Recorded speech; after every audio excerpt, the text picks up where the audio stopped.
It doesn't have to be in the interval. So it's like the absolute global max. Is that what a supremum is? Supreme. It's kind of like what I would think. Dr. Well, I got a homework question with dense sets and supremums. You think you can solve it? No. I don't think so. But, Becky, you know what to do. Throw it in. I'll put it in the Discord. And then I'll tag the math gods. Or maybe they'll be here. I mean, put it in the queue anyways, Becky. Just put it in the queue. And then if Zach or Penn Center stop by the stream at some point, I'll, like, you know, get their opinion on it to see if I could do it. Just the word dense set makes me like... Thank you, Troll. Dude, Troll Cats is the nicest... Dude, bro. You have the nicest inspiration, dude. Thank you, Troll Cats. Don't get discouraged, champ. You're helping people pass their tests and learn. Who is Troll Cats? Do you, like, know me in real life? Do you know that like, I treasure this, these hypes? Alright, there we go. Alright, now YouTube chat's working. Okay. An electron is found in the n equals 2 state of a one-dimensional box. So, I mean, you can solve this. I mean, there's an elaborate way to do this, right? But I'm pretty sure we have solutions for the 1D box. At the n equals 2 state. Correct me if I'm wrong. Is this like n equals 1? And then this is like n equals 2? The 3 longest wavelengths of light that could absorb the state to reach a different state are lambda A, lambda B, and lambda C. Evaluate the ground state. Oh, so these are excited states. Right? So energy is always equal to like HF. Right? That's just energy of electromagnetic light. And then F lambda is equal to C. So you can say that F is equal to C over lambda. So this is like the frequency times the wavelength has to be equal to the wave speed, which for electromagnetic radiation is the speed of light. So this is, yeah, HC over lambda. So as lambda goes down, energy goes up, right? Because you're dividing by a smaller number. So, evaluate the... I wonder if this is the equation, but I think there's something else for the one-dimensional box, right? Then it says 2 and 3.6 EV. All right, let's see. What is it? 1D box, quantum mechanics, states. I don't know. Energy states? Energy levels?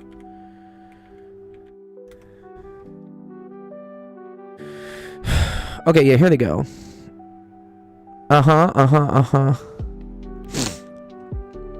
Yeah, this is what I'm thinking about. Cool.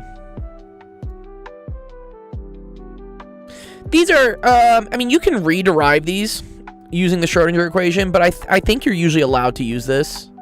A little hard to read. Yeah, again, you can always watch, you can always look at the original image, right? By just hitting the counter and then just click on his username, it'll come up.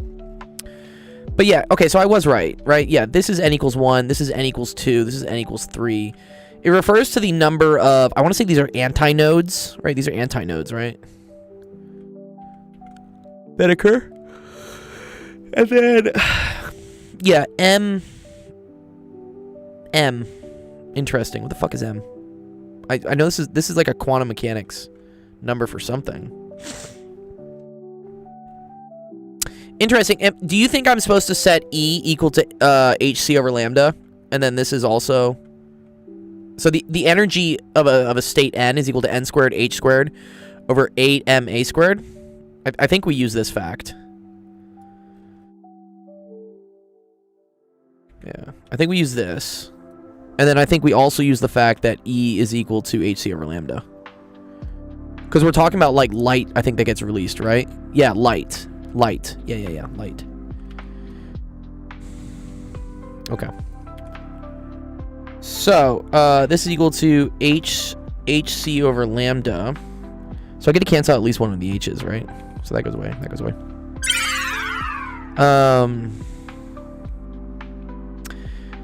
And I know n is equal to 2. So 2 squared becomes 4. So 4 over 8 is 1/2. So I have h over 2ma squared is equal to c over lambda. What the fuck is a, though? What is A? Oh, A is the width of the box?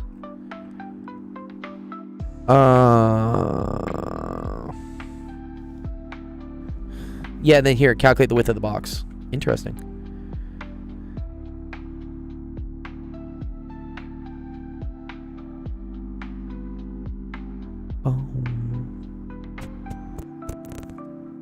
Okay, so this is the longest wavelength. So I assume this is like the smallest m then, right? Is this must be m equals 1, right? I assume as m gets higher, let's see if that makes sense.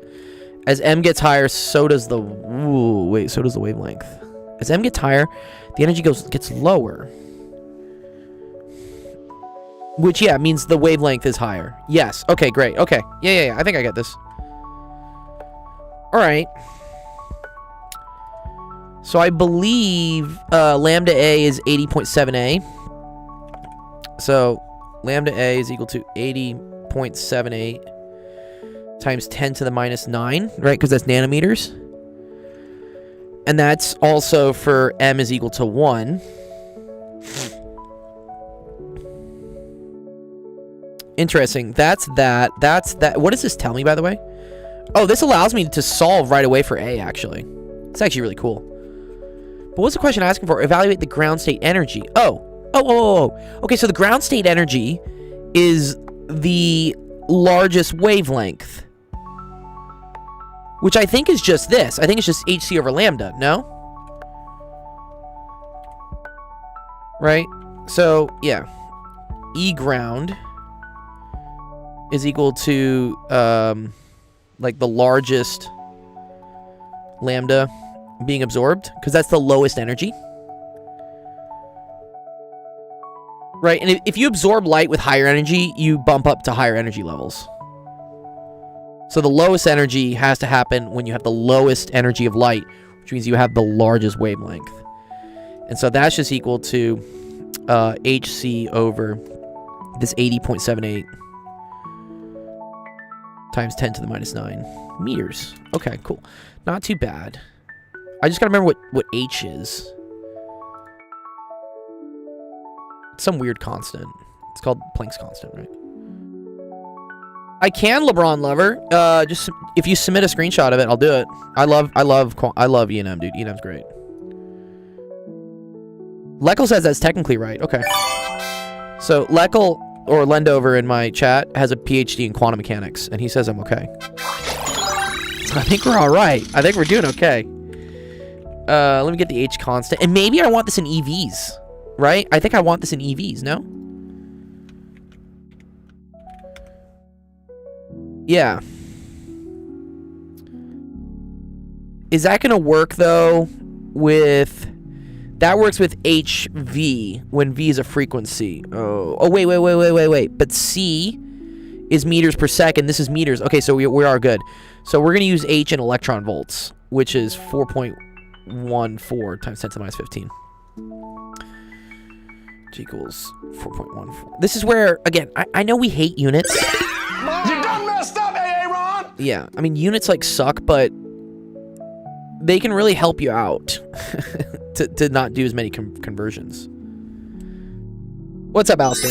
Dr. Gold, not Mr. Gold. I didn't go to grad school for 10 years to be called Mr. You done messed up! What's up, Alistair, though? Good to see you. My bad. Doctor, it's okay, dude. It's okay, you got it. All right, so we're going to do this because... they are joule seconds, but they can also be EV seconds. This is like what it is in EV seconds. And the question eventually wants the energy, wants the ground state energy in EVs. That's why I'm going to use that. Okay, so 4.14 times 10 to the minus 15. C is 3 times 10 to the 8th. Right? And then we're going to divide that all by 80.78 times 10 to the minus 9. And then, right, this is EV seconds. This is meters per second. This is meters. So then you eventually just get EVs. Dr. Gold, I want to find something you can do on stream. How do you feel about fields? I can do like electric fields and like magnetic fields. If you start talking about like field theory, Becky, I might not be able to.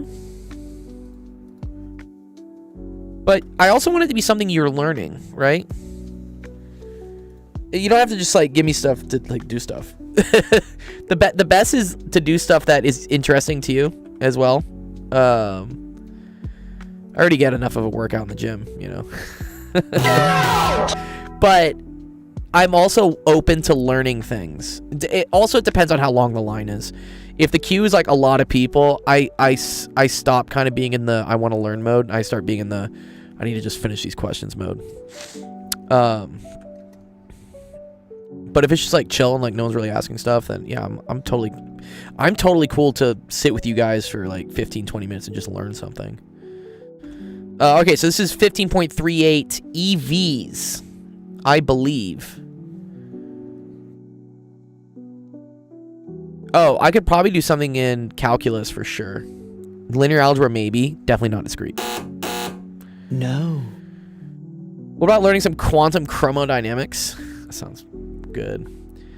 Yeah, Mizan, yeah, send me over your PIQs. Yeah. Is it the same? Just resend me the links. I'm happy to go over it.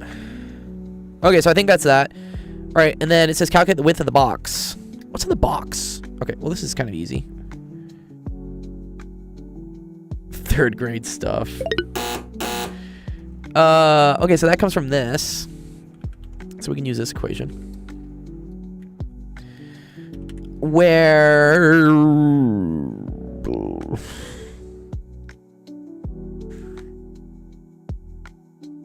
I feel like now you want H to be in... I don't think you want this to be in EVs, right? Because... Well, first of all, M is equal to 1, right? So we just have A squared is equal to H lambda over C. Because then M is 1, right? And then over 2? Right, is that really all it is? Yeah, A squared is equal to H lambda over C over 2. But wait, isn't H lambda... Didn't we already figure this out? Like H... Oh, we figured out what HC over lambda is. Yeah. HC over lambda is... Okay, but this is... Oh, wait. This is H lambda over C. Oh. I was so happy for a second. What is this? This is quantum mechanics. Okay. I think we have to do the H constant in, like, joules. Nice. All right, which is, yeah, 6.62 times 10 to the minus 34. Fine. So, 6.62 times 10 to the minus 34 times lambda, which is 80.78 times 10 to the minus 9.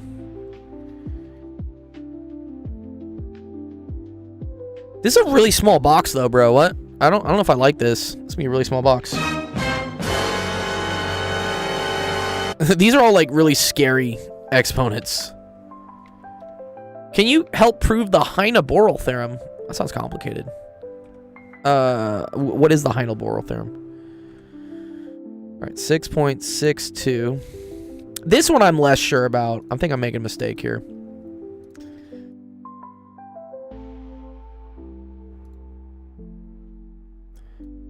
Either minus 9. And then divided by 3. This is just dumb small. This is like smaller than a Planck length. Yeah, I don't think this is right.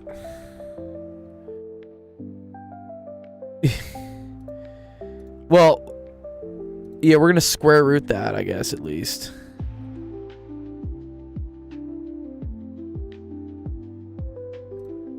But that's, yeah, what? That's so small. 4.22 times 10 to the minus 25.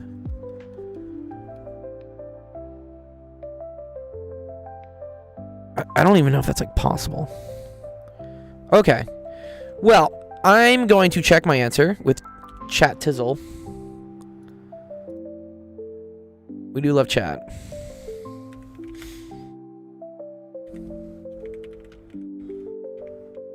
Let's just see.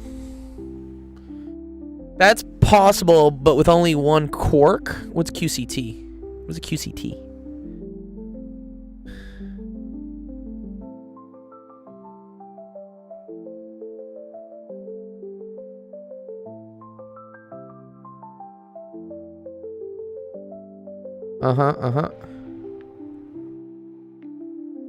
Okay, cool.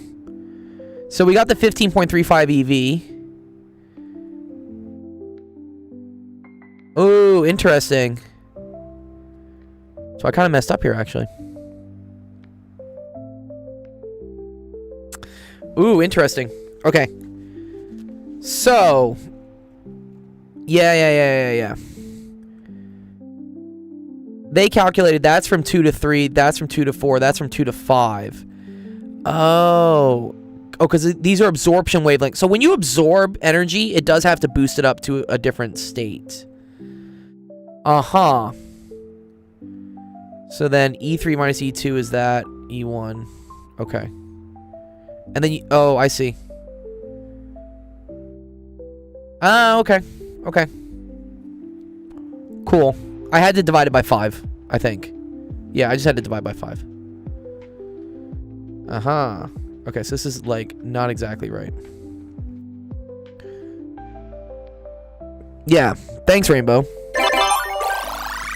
Thanks for the follow, by the way, Rainbow. Yeah, okay, so sorry. This is largest being absorbed is a transition from n equals 2 to n equals 3 then, right? That's right, for completely wrong reasons, Rainbow. Oh, get in the bin, sorry. Yeah, I don't know why I read Rainbow on your username, sorry.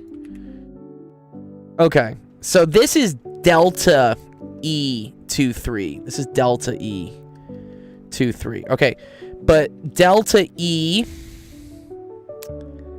So, here's what you learned, sorry. E is equal to n squared E1. So, En is equal to n squared E1. I think that's what we said. That's what chat's telling me, at least, which I agree with. I think I remember that. Yeah, En is n squared E1. So delta E23 is equal to n squared E3.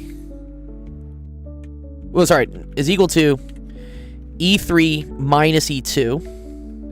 And it's positive, right? So the energy is positive. And that's equal to 3 squared E1 minus 2 squared E1. E1, right? Because that's what this comes from. So, right? E3 is equal to 3 squared E1. E2 is equal to 2 squared E1.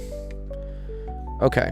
And then this is equal to 9E1 minus 4E1, which is now equal to 5E1. But that's equal to this. Cool. So I was on the right track. So divide out, and you get the E1 is equal to, what's that? 5.06.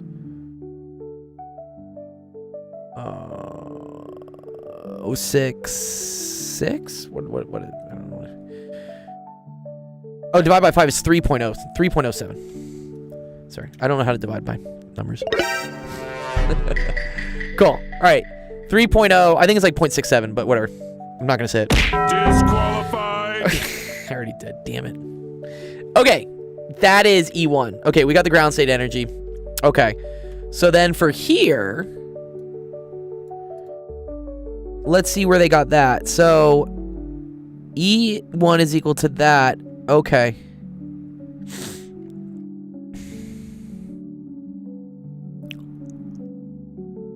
Oh, and that's at n equals 1. Okay, so let's fix this. So this is right. Because, okay, the absorption wavelength only tells me the change in the energy.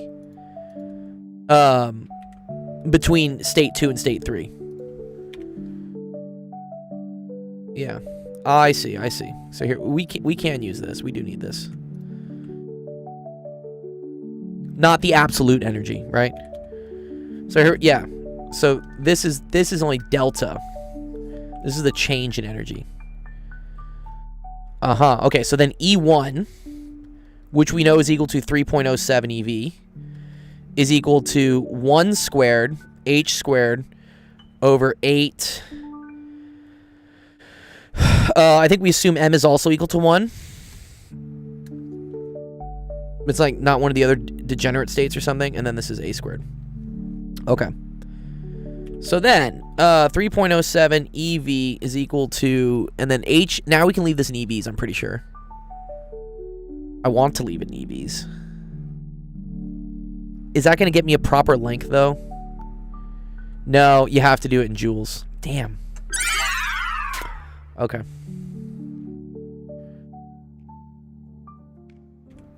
So this is 4 point... I get it. 4.92 times 10 to the minus 19. It won't, Benny. Get out! Benny with the 6 sevens, dude. Okay. Here we go. Okay, so 4.92 times 10 to the negative 19 is equal to 6 points. I think it is 6.7, right? Yeah, 6.67 times 10 to the minus 34 squared. This still scares me, dude. This is such a massive number. Or 6.63, actually. Sorry, what's 6.67? I feel like that comes up at the other points. Yes. Or is it? Yeah, 6.63. Oh, m is the mass? Wait, whoa. Wait. M is the mass? Oh, it is. Oh, very cool. Yeah, I think you're right here. Yeah. This is the mass of an electron. Okay, I'm getting a refresher just as much as you guys are on, like, quantum mechanics here. Okay. So that's divided by 8. And then the mass of an electron is, like, times 10 to the minus 31, right? What do they say? Yeah, 9.11. That's another conspiracy, 9/11, dude.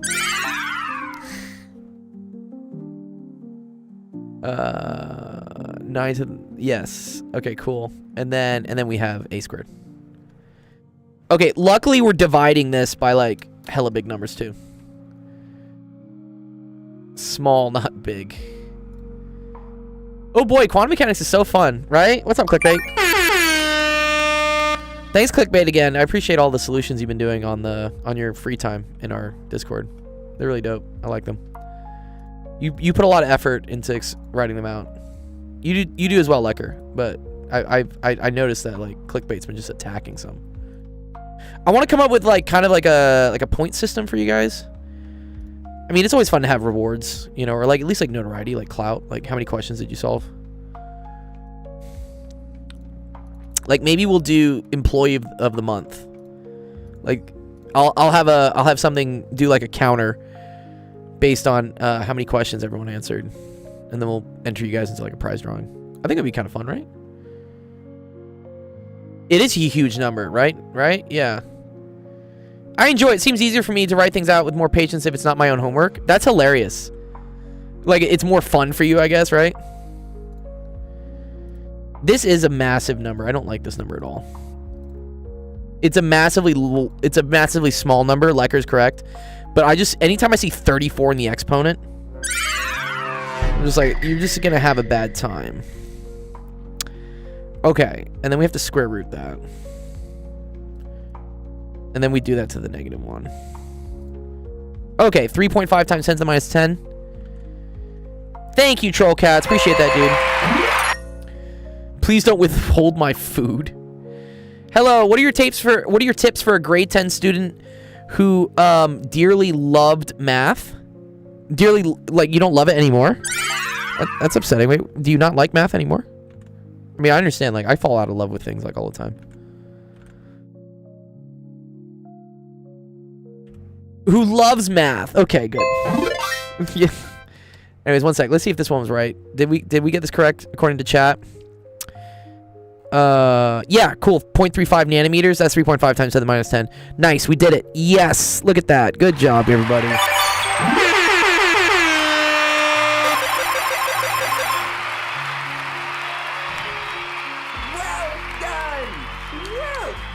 Okay, sorry, let me go through my chat real quick. Thanks, good question, guys.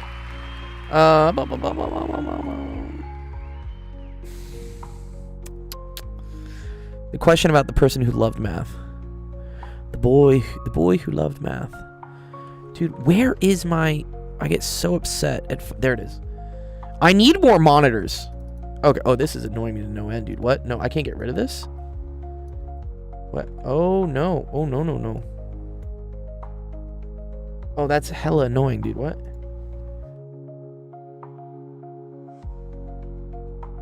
Okay, here we go. Sorry. Okay. What are my tips? I mean, if you love math, learning more math is great. Watching streams like this are great. Just getting exposed to all different types of new math, I think, is really exciting. If you're a part of any like math competition clubs in your school, that can be a lot of fun. I did math Olympiads for sure when I was in high school, and in like middle school. That was a lot of fun. Great questions in the queue. Yeah, you saw my video on how many monitors I have. I have so many monitors. I need more monitors. I have like 6, 7. Oh no, I said it again. Damn it. What you got on radius and intervals of convergence? I got you, bro. Put it in the question. We'll do it. We will 100% do it. Okay. I'm upset that this is not going away anymore.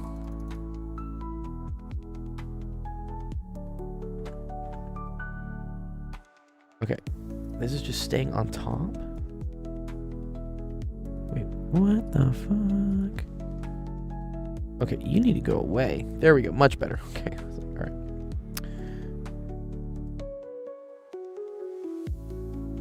Seems scary. It's not Rainbow. I think his name is Get in the Bin Now, but I read it as Rainbow. I'm sorry. Get in the bin if you've been like... You've now been named Rainbow. We've deemed your name is now Rainbow. Oh, QCT. Yeah, exactly, dude. It's like the Nelson Mandela effect. Like, we think his name had Rainbow in it. No, I totally thought it had Rainbow in it. Why not 6.623? It's 6.627. That's why I rounded it. Rainbow, how's it going? Some surprise, motherfucker. It is forever deemed Rainbow. You've been renamed today. Okay, nice. Good question. Let's go to the next one. So again, if you're just joining us right now from TikTok, YouTube, Twitch, Discord, whatever, the website, actualofficehours.com, you can enter your username, drop a screenshot of what you want us to go over. It'll get entered into the queue. Here's the queue so far. If you ever want to see somebody's question, just click on it. Click on their username, and you can see what they submitted. This is interesting. Someone's asking about quantum vacuum fluctuations. I don't know if I'm gonna be able to do that. But also, I highly invite you guys to join our Discord, because that's where I post the answers for every question that we do here. And even the questions I can't solve will go into our Discord later for other people who are awesome that help me out, and they might solve it as well. The name is so cool, though. I have a PhD in it, so I may be a bit biased. Yeah. Gold, you got 100K? 100K in what? Oh, in channel points. And did you know the integral of e to the x is e to the x? It is. Yeah, you know the derivative of e to the x is also e to the x? Also, check out the streaming schedule. This is the most up-to-date schedule of all the different streamers in math and science and when they stream. So we're going to have a stream again tomorrow on Friday, and then Zach will be on Saturday if you want to keep getting help. We'll be here for another, there's a timer there, 2 hours and 17 minutes. But let's go to the next question from Rebby, which looks like it's a divergence theorem question. Okay, it's a little bit advanced. How do I fund this? It's a nonprofit, so we definitely get donations that come in, which are nice. I apply for grants that never get approved. There are some sponsorships. I've gotten some corporate sponsorships, and then the rest is just paid out of my pocket. I just dump money into this. But it's for a good cause. We're working on becoming more cash flow positive without Dr. Gold having to spend money on it. I don't get paid anything for this, if anyone's wondering. Yeah, any of the money just goes towards like operational costs, like the Discord and all the other stuff. I had to buy a second internet connection for this stream. Has a situation with Twitch? No, they haven't gotten back to me. I'm gonna DM them. They said they were gonna DM me. Maybe they lied to me. Sometimes they do. Thick-walled cylinder. Damn, boy, she thick. Is defined as one. Oh, okay. And there's a z-axis on this too, probably. Yeah. Okay, let's like sketch what's going on here. Nice. Thank you, Taco Cat. You always have been, dude. Slide into Dan. Dude, I am gonna slide into his DMs. Dude, he said he was gonna slide in my DMs. Dan, should I send him the video? Be like, reminder, Dan, you said you were gonna do that. Dan is the CEO of Twitch, by the way, who I met at TwitchCon. And I asked him about, like, yo, bro, what's up? When are we getting categories? Let's see what coolest...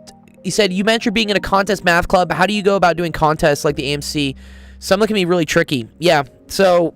because we do contest math questions here, for sure, on the server. My general strat for those is to have done other ones. So look at like previous questions, see the solutions, and you'll start to get like an intuition for what the different strategies are to solve them. Like there's like certain factoring tricks they use all the time. Wait, can I want to highlight this. Can I highlight this, please? Let's paint bucket this bitch. Oh, nice. Yeah, there we go. Nice. Okay, cool. All right, so I think, yeah, if this is defined by, what math is this? This is Calc 3. I want to say this is Calc 3. Fembox is my solutions manual, Becky. Fembox is the best. All right, so this has a radius of 1 all the way out to a radius of 2. Gold, how do you know what to draw? Because I'm low-key so lost. Okay, let me explain. I'll explain. I'm glad you're asking this question. And then this is a radius of 2. And then this is X. And then this is Y. And then this is Z. So how do I know what to draw? So they said it's a cylinder. Okay, so first off, right? Cylinders always have, like, cylindrical, like, bases and tops, right? This is what a cylinder looks like. Okay. And then they said it's thick. So, like, the walls are thick, right? That means that, like, it has, like, a thick wall like this. But even more so, you can see that from the math here, because they say x squared plus y squared is between 1 and 2. One of the common parameterizations that you should learn for a circle, right, is that x squared plus y squared is equal to r squared. This describes a circle of radius, if I could draw that, of radius r that is located at the center. So they said x squared plus y squared, which is basically the radius squared, is between 1 and 2. Oh, so I made a mistake here. This is between 1 and the square root of 2. Because it's r squared. How could you miss this, Fembox? So that's, and this is in 3 dimensions, Taco. So this x and this like x and y. Sorry, I also labeled this fucking wrong. This is x, this is y. So x and y here just gets like tilted on its side, and then I know it must go up and down because of z. Does that make a little bit more sense, like how I drew this from this?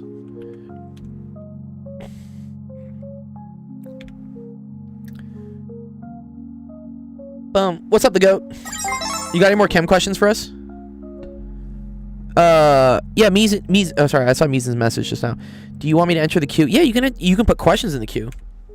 If you want me to go over your PIQ in the queue, just note that there's a lot of people watching, so a lot of people are going to see your PIQ. So I don't know how much privacy you want on that. Thank you, H. My man. Yeah. Okay. So, but then we say z is defined from -1 to +2. Okay, so this is the z-axis. Z is like the up-down of my... This is like a cross-section of it. I just did a potential well, actually, ... That's literally what this question was right here. We had potential wells in quantum mechanics. Again, go join the Discord, because the solution to this one is posted there. Calc 3 is definitely in college. Some people take it in high school because they're super advanced. I did not. What math is this so I know not to take it? It's Calc 3. Alright. So Z is defined from -1, which is like probably down here somewhere. Let's say this is like Z equals -1.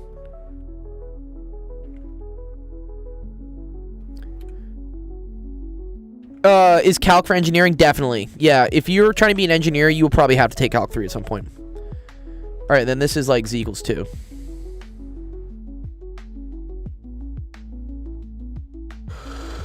Cool. So the cylinder like goes up to here and it goes down to here. Let f of x be defined as this. Oh man, this is ln of x squared plus y squared I hat minus 2z over x tangent inverse of y over x. Sketch the region D. Okay, so this is the region D. I mean, but it goes up to here. So just like put it up here as well.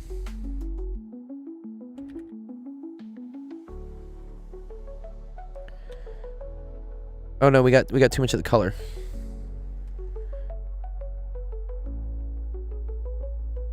I think I need to get rid of the color. It's getting mad at all the color. I was like, why is this thing lagging? I think it's because it just doesn't like the color. Sorry, let me get rid of the color. Okay. It doesn't like rendering that many different little sections. Okay, that should be better. Oh, it's still trying to do it. Oh no. Okay. Let me screenshot this real quick because I just don't want this to break the whiteboard. I usually never use the fill-in function. What's up, Frizz? You missed a shade, man. What's the shade? This thing's getting. Oh, I did. Oh my god, no, I did not. All right, whatever. God damn it. I'm gonna leave it. Actually, no, I can get rid of it. Oh wait, can I? Yeah, this program doesn't like shading. I'm now realizing that. Like, because every time I move, it starts getting like upset. I solve a lot of viewers' questions. Yeah. Do you have a degree in physics? Yes, I have a PhD in physics. That's my LinkedIn if you want to go see it. Dude, no, dude. Okay, one sec. I'm just clearing all this. We're getting rid of this. It's just causing too much trouble.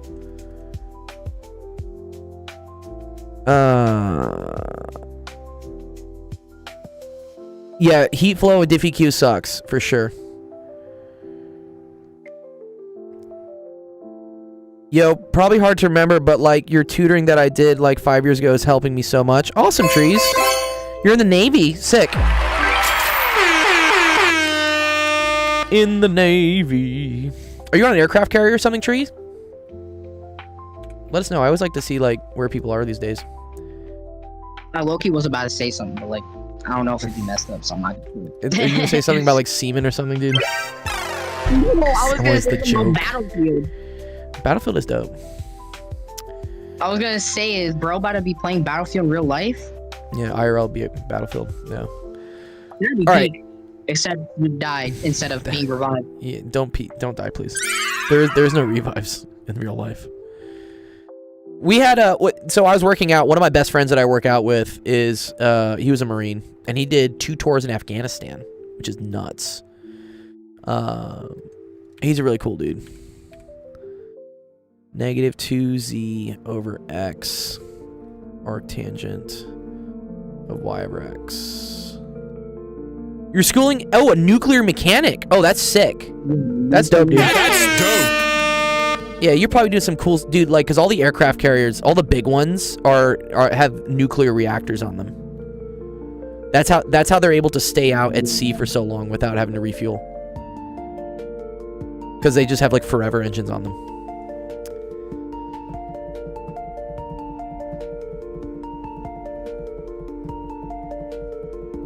All right, so that's F. Sketch the region D. Use the divergence theorem to find the outward flux of F across the boundary D. So I think we have to do like the top, right? And then maybe the side and then also the inside. Oh, Jesus Christ. This is a rough question. Or is... Because here's what I think we want. And I did this one before. I did this one. One sec. I need to go find the equation. There's an equation. This is not the thing I want. Where is it? Divergence theorem, like flux. Is this it? Yeah, okay. Divergence of f dv is equal to the same thing as f dot n dA. Right. So this is where I think it's easier to do div f dv than it is to do f dot n dA for like all the surfaces. I think that's how this works. Yeah. Bless you, Chegg. A relic of the past. We may need to convert the coordinate system too, actually. I think we probably do want to convert. Yeah, you know what I'm seeing right away? I think I want to do this in cylindrical coordinates. Just because, like, arctangent of y over x, I think is theta. Yo, what's up, Ski? My man. And x squared plus y squared is certainly r squared. Yeah, I think this is what we want to do. Okay.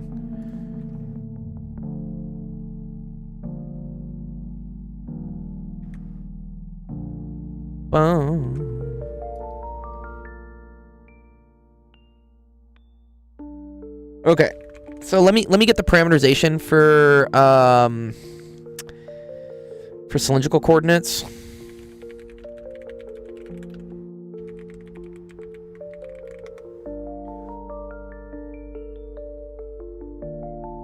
Yeah, you gotta learn. Yeah, you also gotta look up div. Wait, let's see, div. Can I do the harder one? Just tell me which one you want me to do.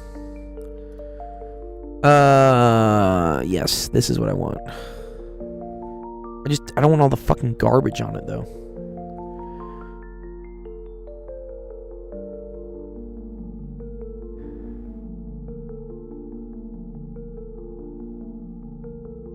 I think this is what I want, though. Yeah. I don't need all the fucking moments on it.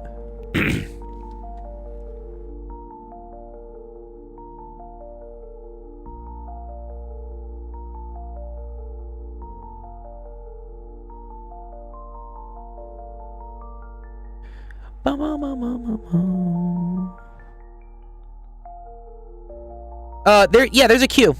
So if you go to actualofficehours.com, just submit the question in the queue and we'll go through it. Okay, so these are the parameterizations. Okay, so this right here is flux. Right, this is flux through the surface, which ordinarily would suck because I would have to calculate f dot n for like this surface, the outside of the cylinder, as well as the inside of the cylinder. I don't want to do that. I think I'd rather just do div f dv.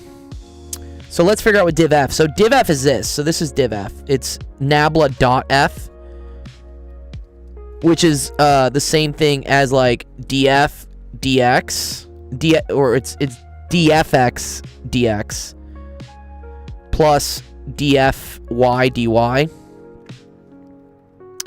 plus dfz dz, right? Yeah, you could teach it on Twitch. And I wonder if... Do I want to do this in cylindrical already? Or maybe I should stick it in Cartesian and then just see what happens later. Because I know how to do these derivatives. This is not too hard, right? So this part is, again, fx refers to this component of f. So we're going to do ddx of ln of x squared plus y squared. Which that isn't too hard, right? The derivative of ln is just 1 over x squared plus y squared times the derivative of what's inside, because that's a chain rule. So that can be times 2x. Then this one is ddy of negative 2z over x arctangent of y over x. Derivative of arctangent is 1 over 1 plus x squared, I think, right? So that's going to be negative 2z over x, and then it's times 1 over 1 plus y squared over x squared. But then this is all times 2. Sorry, yeah, all over the derivative of that with respect to y is 1 over x.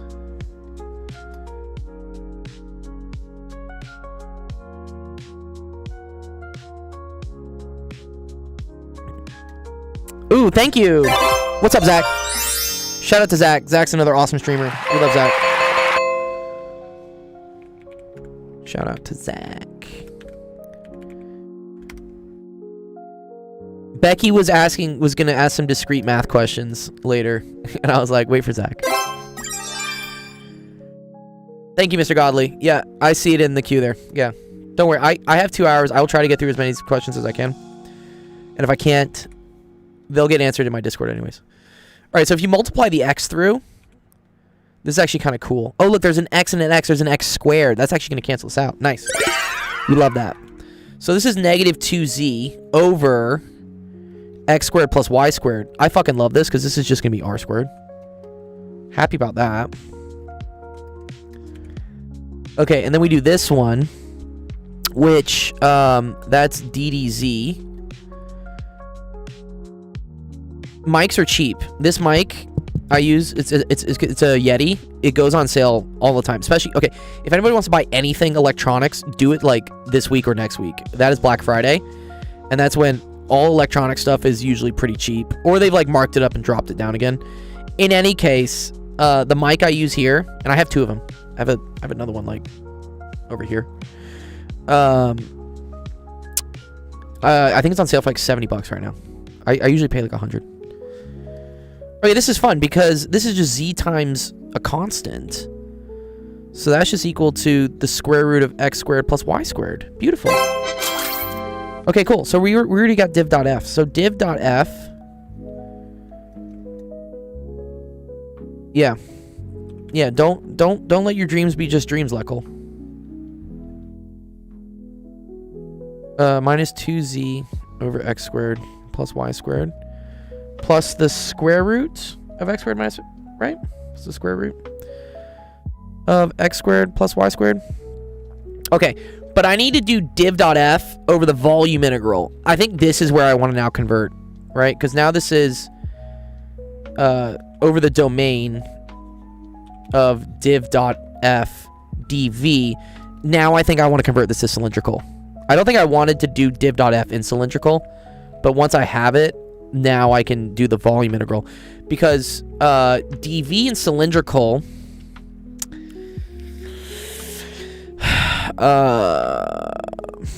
is this r sine theta dr d theta dz? Do I teach elementary or kindergarten? Well, Twitch is like terms of services, you have to be at least 12. So I don't think many like kindergartners find my stream. Looks right? Okay, cool. Ew, Calc 3. I know. Okay. I think that's dv. And then here's some other like cool little properties, right? So like x squared plus y squared is just r squared. This is r squared. So this is just r squared. And so now I'm left with the integral, and this is so dope. I love this, dude. This is just going to be 2, and then x is equal to r cosine theta, right? Yeah, and x equals r cosine theta. That's the only real one you really need, right? So we have 2 r cosine theta over r squared minus 2z over r squared plus r, and then this is all times r sine theta. Trust me, I'm a professor at Harvard. Wow.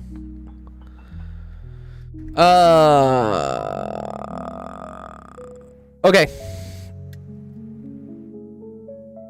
Plus C? No, because we have bounds, Alistair. We have bounds. We have not done the integral yet. We've not done yet. Because R, this is cool. So R is going to go from 1 to the square root of 2. Theta is going to go from 0 to 2 pi. And then Z is going to go from -1 to 2. These parameters right here is why we drew this. Drawing the shape helps you out to like figure out what the calculus parameters are. Sick. Okay. So we just gotta do this integral. Is that trivial? No sine theta? Why is there no sine theta? Why is there no sine theta? But wait, isn't dv r sine theta, dr d theta? Or maybe it's not sine theta. I think it's actually just r dr d theta dz. Is that right? I gotta look this up. dv and cylindrical. Seems like you forgot to add a plus c. No. We haven't done the integral yet. The plus c is when you've done the integral. Thank you, Godly, for the roses. That's nice of you. Make sure you integrate by parts. I don't think I have to integrate by parts here. I think this is correct. Yeah, okay. So actually, let's run the r through then.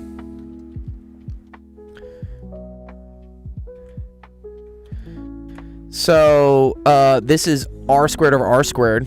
So that's just 2 cosine theta, right? Minus 2z over r plus r squared. And now we're dr d theta dz. Cool.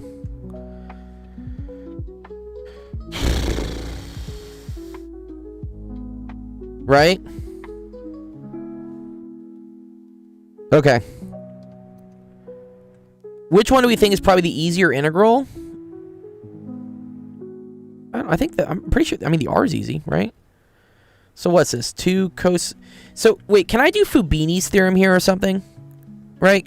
Can I like pull this one out of like the r integral because it just doesn't have r based on it?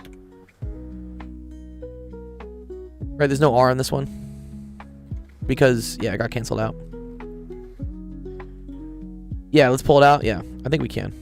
This is called Fubini's theorem, which says that if I see something in my integrand and you're doing multiple integrands, you can just pull it out. So we don't have to deal with this one yet. What'd you mess up? What'd you mess up, Adrian? Oh no. Bruh. What'd you mess up, dog?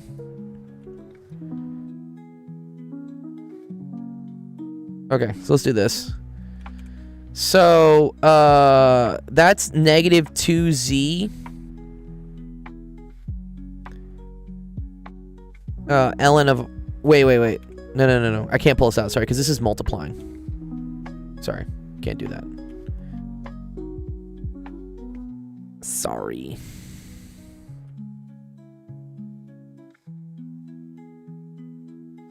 Yeah. What are double integrals? These are used for volume. So you do single integrals, right? Like for instance, integral of like f of x dx.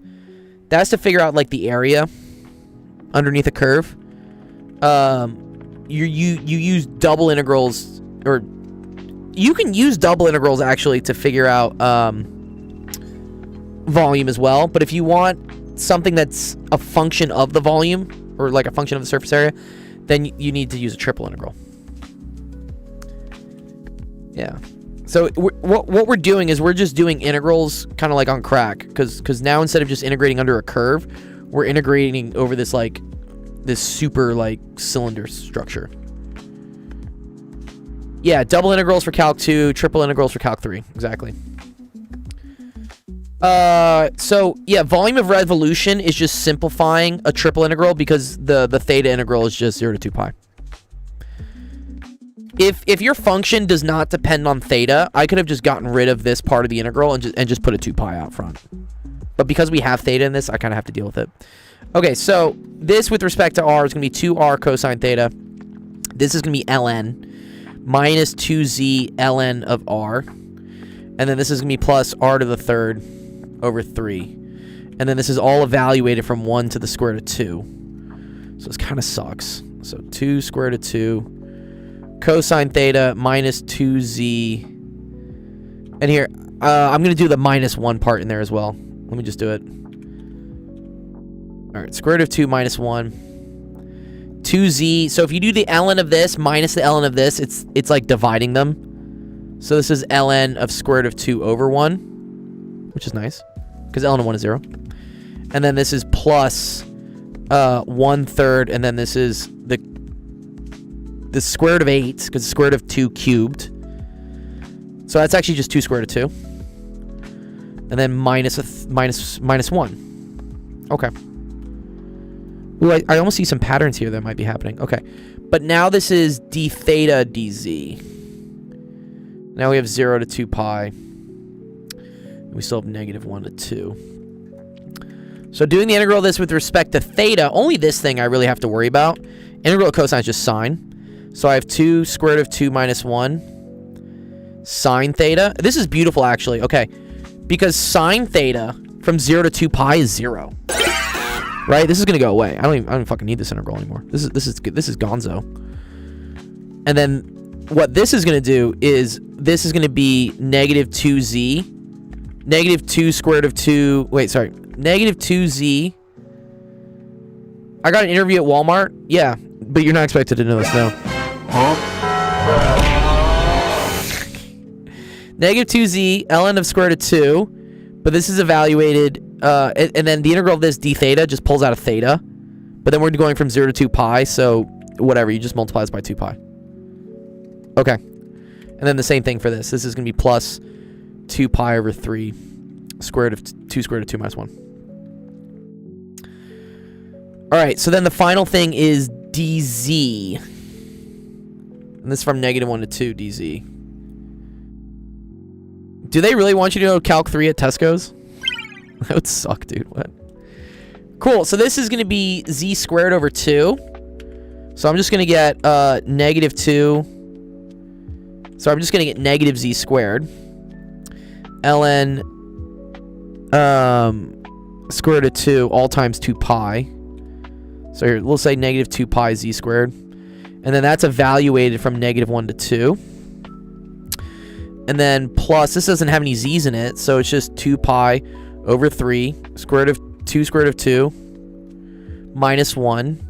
And then times z. But then evaluated from -1 to 2. Okay, cool. So you get -2 pi. That's going to be 4 minus 1. ln square root of 2. So that's 3. So that's -6 pi ln square root of 2. And then this is just going to pull out a 2 minus -1, which is also going to be 3. Okay, so then I'm going to get plus 2 pi 2 square root of 2 minus 1. Oh, it's fucking ugly, dude. Is that the right answer?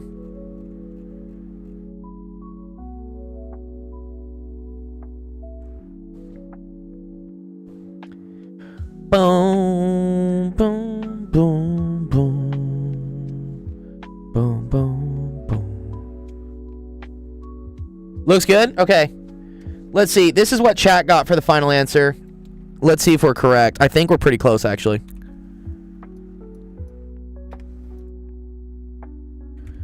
So ChatGPT got this, which I think we are close, because watch. All right, if I multiply this through, this is 4 pi square root of 2. Thank you, Zach. Yep. And then this is minus 2 pi. And then this is cool. So -6 pi ln of 2 is the same, ln square root of 2 is the same thing as -3 pi times 2 ln of square root of 2. And then from ln rules, again, you learn this in pre-calc. This is why you have to remember everything. If you have a number in front of ln, you can bring it back in as an exponent.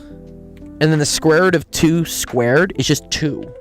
So this becomes -3 pi ln of 2, which is what they had here. Sick. Okay, cool. Yeah, we did it. Nice. Good job, guys. That's dope. Wow, what a question. Whose was that? David Rebby. Dr. Gold, you're so tough, dude. Ugh. That's dope. I tried. I don't know, it just felt good to do that question. How long did it take you to get this good at math? Yeah, honestly, I mean, I was like kind of okay at math. My PhD's in physics, so I'm much better at physics. But I've been tutoring, teaching math for probably, oh man, how old am I now? Like 15 years. And I've been streaming for the last 4. And so actually streaming has really helped me out the most with getting good at math, because a lot of these questions are kind of a little bit outside my comfort zone, because I don't really encounter them. Most of my like private tutoring stuff is just like basic calculus. But every once in a while, or actually like literally every stream, someone asks me a question that is slightly difficult for me, like slightly more difficult than I'm comfortable with. And doing these types of questions is what gets you better at math. Yeah. Can you sign my TI-84? You want me? I could sign you a gold one. You want a gold one? have a gold one for you if you want it. If you have an E&M problem, don't paste it in chat because it'll get lost in chat. But if you go to the website here, just take a screenshot of what your question is, or like type it in chat, take a screenshot of it, and just dump it in here, and then we'll go through it. So next question is from Nathan. Nice. Okay, we're doing parameterizations. I like parameterizations. I did plasma physics. Yeah, plasma physics was my my PhD work. So I did a lot of E&M. I was an experimentalist too. So even within physics, I didn't do too much in terms of like group theory, set theory type stuff. I just wanted to get my hands dirty and like bang shit with hammers and stuff. Why do you teach physics if you're good at math? I teach everything. But my PhD's in physics. And especially at the university level, you have to have a PhD in the field you're teaching. So that's why I teach physics. But I also, I mean, I teach math here, you know. I went to UCLA. Consider the cone. Z equals, okay. Wow, oh, this is a fun little cone. Yes, this is probably a little softy question, which is nice. It's nice to have little softies every once in a while. So remember, from this is actually related to the last question we did. So x squared plus y squared in cylindrical form is equal to r squared. And so if z is equal to the square root of r squared, that just means z is equal to r. So as you go up, the radius goes out. That's actually really cool. So yeah, this is a cone. So note, when z, this is the z-axis, right, guys? When z is equal to 0, like down here, the radius of this circle goes to 0. So that's why it looks like a cone. I do teach. Yeah, I do teach. I'm not teaching this quarter, but I have taught. If you ever want to go watch one of my courses, I taught a physics course at UCLA totally online this summer on YouTube. You can go watch it on YouTube. Can I have your gold calculator? He's like, give me the calculator. I want this calculator. Give it to me. If you DM me, I'll give you the emulator for it. It's not too hard. It only really works for Windows though. How do you find the course? Yeah, so if you go to the website here, go visit our YouTube, and then it's literally under courses. Here, Physics 1B. So this is all. So how many was it? Gram. There are 25 lectures I gave on E&M. It's a first year university course in E&M. Is my favorite color gold correct? I say there are no dumb questions except if you ask me like what my favorite color is. Like, don't ask me what my favorite. You should know this. Thanks for the jewels. I use Group World. Group World. They're old. They're old school, but they work. And they're solid. I don't really have issues. That's why I pay them. The prereqs for that course are, I want to say Calc 1 at least, maybe Calc 2. And you would have to have had, so that's Physics 1B, so you would have had to have taken Physics 1A, which is mechanics. What is my least favorite color? Probably silver, honestly. I don't like silver. Or red. I don't like red either, honestly. Nice. Good job, MZs. Want a quantum mechanics problem? Yes, because I know Leckel wants it.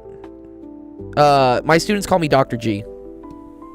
Because my first name technically is Giovanni, so like the G still works. but y'all can call me Dr. Gold. Okay, use cylindrical coordinates to parameterize a cone in this form. R is a function of r theta, and then x, y, z. This is f r theta, g r theta. So wait, is this x, y, and z? Is that what we say here? Yeah. I think we do. Magnetohydrodynamics. No. that's my thesis work. I don't know how to do that stuff anymore. Okay, I believe oh,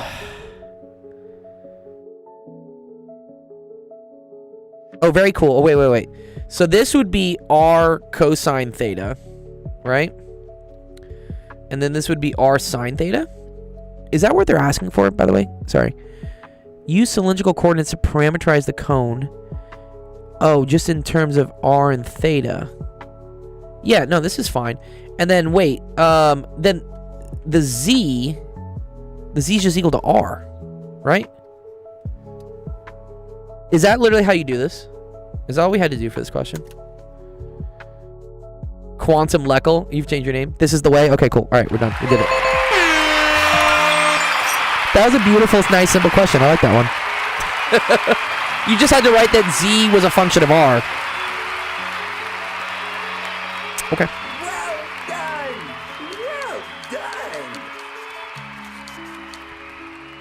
Do you have any tips on how to stream educationally? Just do it. Oh, indicate bounds. Oh, wait, sorry. I have to indicate the bounds. We're not done yet. My bad. I fucked up. Okay. So, for here, for each variable. Okay, so r goes from 0 to 1, right? So r goes from... Well, actually, no. R doesn't go from 0 to 1. R goes from 0 to z. Right?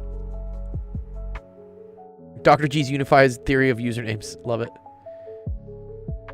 Yes. If you have a question, enter it in the queue. Plasma confinement for fusion energy. That's what my thesis work was on. If you go to the website actualofficehours.com and you click on bio, you can go read my thesis if you want. Okay, but theta is from 0 to 2 pi. That one's easy. And then z is just defined from 0 to 1, I believe, right? I think these are the bounds.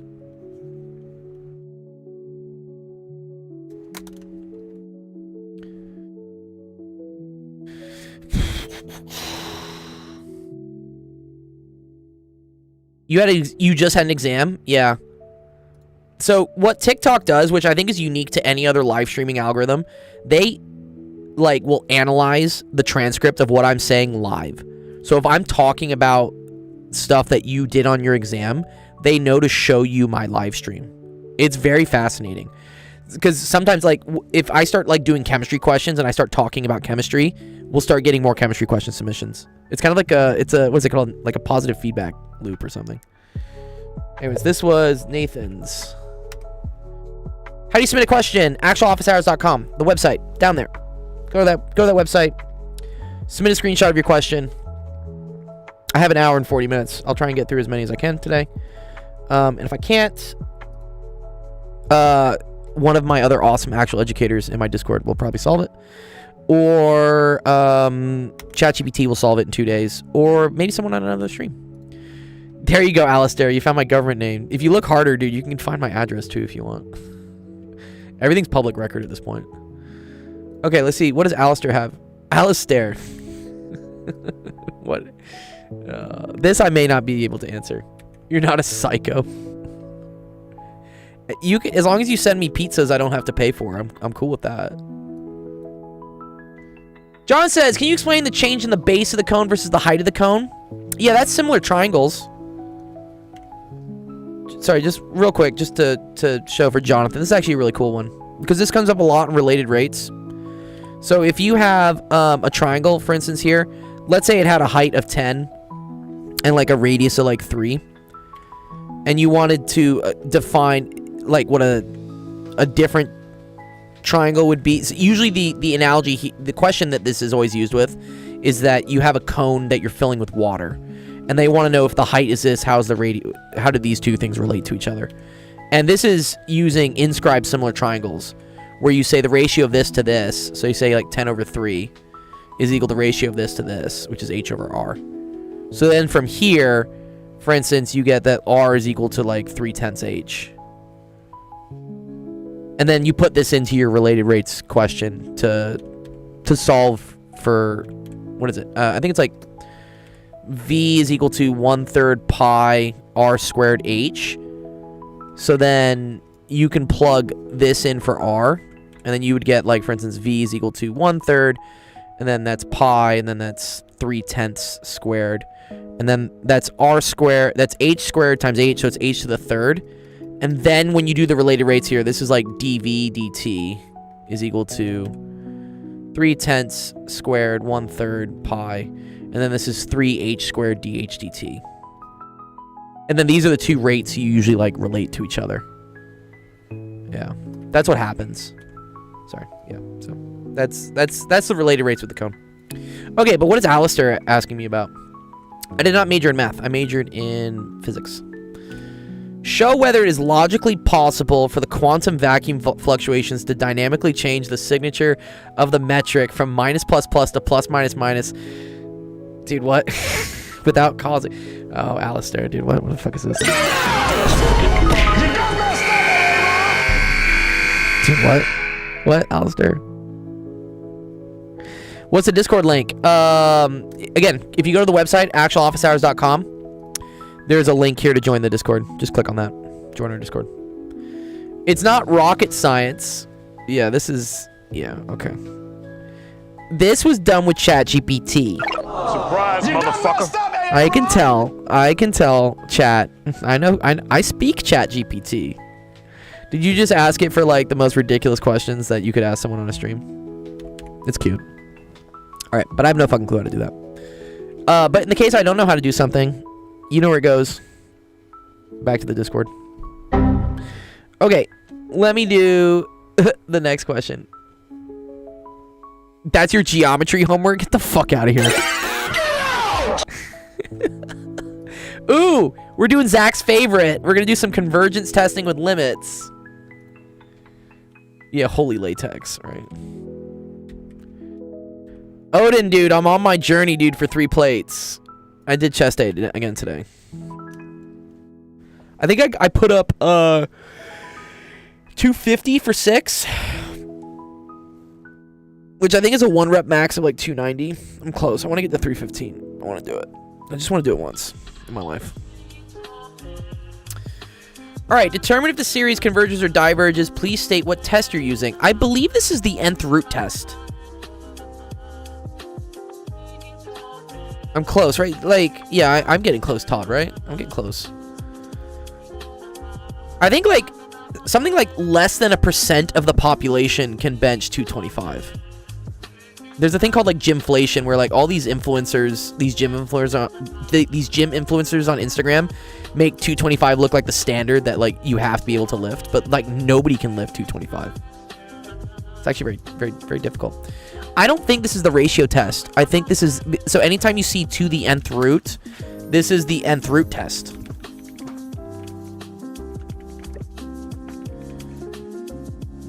Yeah. There we go. Just... And this is the cool thing about sequences and series and convergence testing. You're always just looking for some hints, some clues. I wish it were anytime, yeah. This one is a trap? Oh, fuck. Oh, am I gonna get screwed here? Alright. So I'm gonna take the limit. Zach says this is a trap. Alright, let's see. If I take the limit as... And Jeff has some intuition here. Of the nth root of... What is this? 1 plus 2 over n. 1 plus 1 over n, and then this is all to the n. The nth root of something to the n just cancels out, right? So, okay, so then I just get the limit as n approaches infinity of 1 plus 2 over n over 1 plus 1 over n. I see why this is a trap, though. Okay. This sucks. Because as n goes to infinity, anything divided by infinity just goes to 0. So this goes to 0, this goes to 0, and I get 1 over 1, which is inconclusive. Damn. Fuck.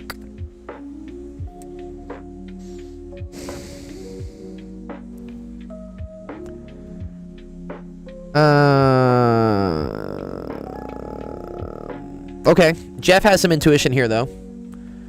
Which he says, let u equal 1 over n. Okay.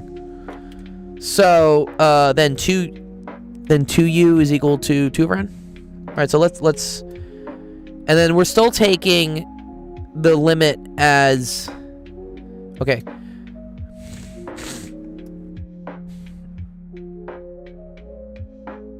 Let me see.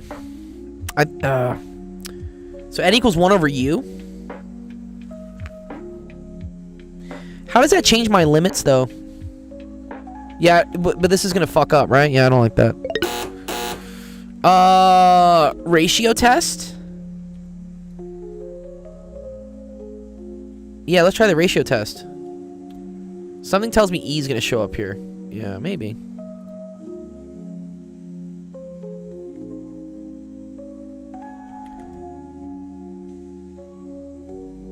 Remember that 1 plus 1 over n to the n has the limit of E. Okay.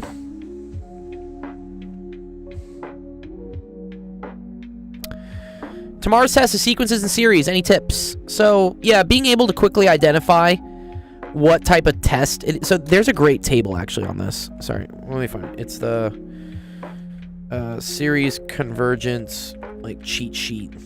Someone made one of these. There's one that I really like. Is it this one? No, I think it's this. No.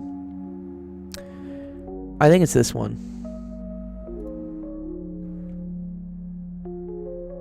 Yeah, okay. Yeah, this is a pretty good one. It says, like, you know, if a series... No. I want, like, what it looks like, though. There's a fun one that has, like... No. Ooh, I feel like it's this one.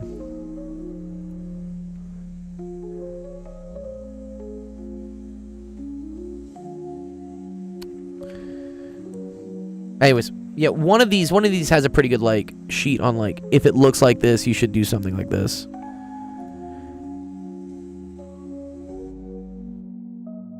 This actually looks pretty cool. Harold's series convergence test cheat sheets.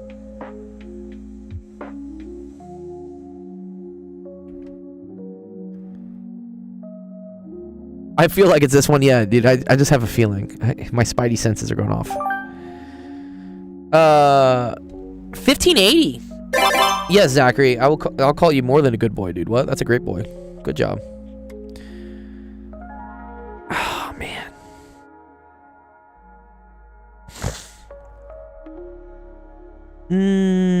Do I want to do a derivative?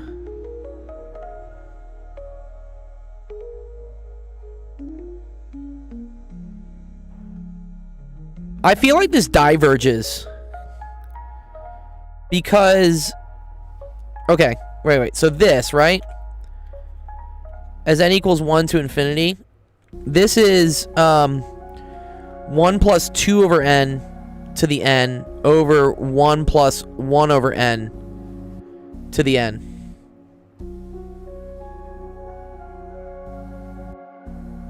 Wait, I'm doing the quote. My 79 senses are tingling. Yeah, the gold senses, right? Atomic number 79. Atomic number 79. I know that one, Leckel. Okay, yeah, because limit definition of E. Yeah, the limit's not 0. Yeah. Bingo. Right? Yeah. I think we're good here.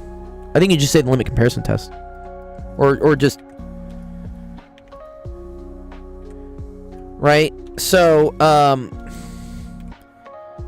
the limit as n approaches infinity of this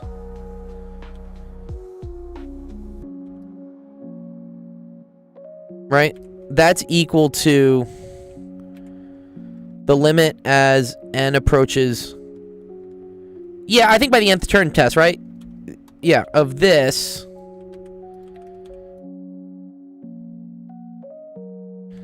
divided by this.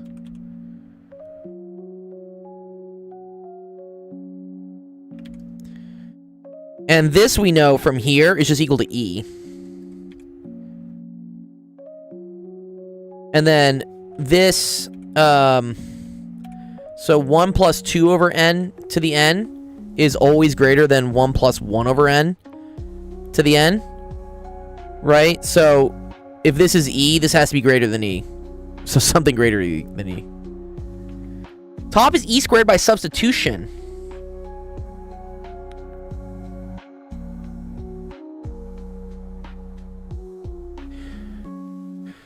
Why don't you take the log of both sides and solve for ln of E?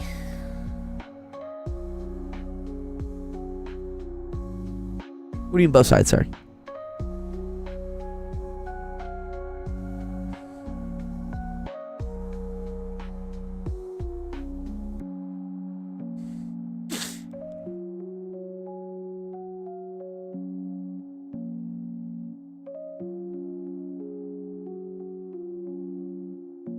Use L'Hopital's. Well, I don't need to use L'Hopital's because these are not infinity.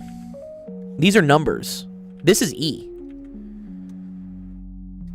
I think you can do this also. Here, you can do this. You can say that let n equal like 2u, right? So as n goes to infinity, like 2u also goes to infinity, right? U goes to infinity as well. Yeah. So now you have the limit as u approaches infinity of 1 plus 2 over 2u. And then this is going to be 2u, right? This is just going to be limit as u approaches infinity of 1 plus 1 over u to the u squared. So I think it's just e squared then, right? I see what you're saying. Yeah. So, ooh. I get divergence as well. I think just from this. I think I can easily say that this is greater than this just by inspection. And so even if this was E, right? If the limit approaches if the nth term approaches 1, it diverges. Yeah. I don't think we even need to prove that. We just need to prove that this is not 0. So something greater than E. So this definitely diverges. I cheated by using Mathematica. Okay, cool. All right. I think it works too. Yeah, so yeah, you can't do the... Fembox is right. You can't just do the U sub. I needed you for my exam the other day. Well, I'll be here for your final exam. That's what I say, you know. Good question, Azumi, by the way. You did the log test and got the limit of 0, which is greater than -1, which shows divergence. Why can't you do the U sub? Because it's U times U for n equals 1, plus U times U for n equals 2, plus U times U for n equals 3. So it's not the same as summation times summation, because you lose the cross terms. That's what Fembox is talking about. This is so dope. I'm gonna watch more, but often it's odd. Oh yeah, nice. You may like math. Isabella says it's not letting me upload a problem. Do you have any tips for fixing it? What does it say? What does it say when it won't let you upload? I'm curious because a lot of people can't upload. I'm just curious what there should be an error message I have written into it.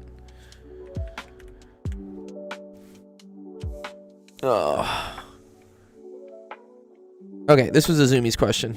Good question, Azumi.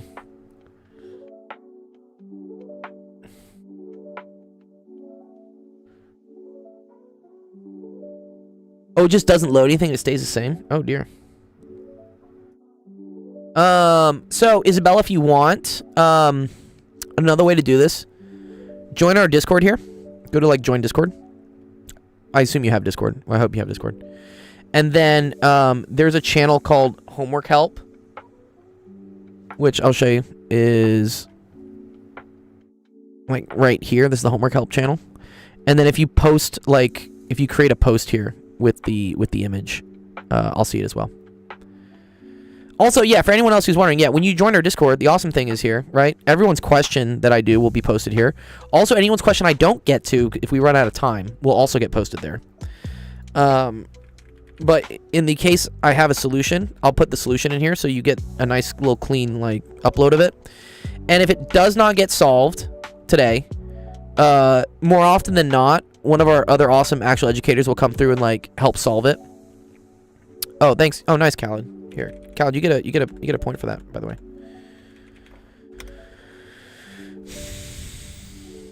Anyway, for it to didn't respond. All right, I'll figure it out later. But like, this is a good example. So, DM's creator posted a question here, and I didn't get to it in time during the stream, but Zach did it during his stream.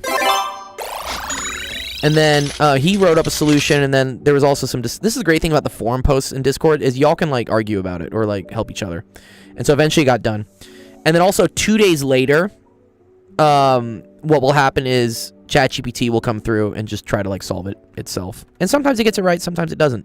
In this case, Zach was like ChatGPT was wrong, which it does happen. But sometimes it's correct. So I think it was correct on the chemistry question someone asked. Where was the chemistry question? Someone asked a chemistry question here. Yeah, this one. Someone asked about like chloroethanes, and I think ChatGPT actually got this one right. Or it was another one or something. Oh, this one. Yeah, this one. Yeah, it went through and it actually read the diagrams correctly. But Kato was awesome.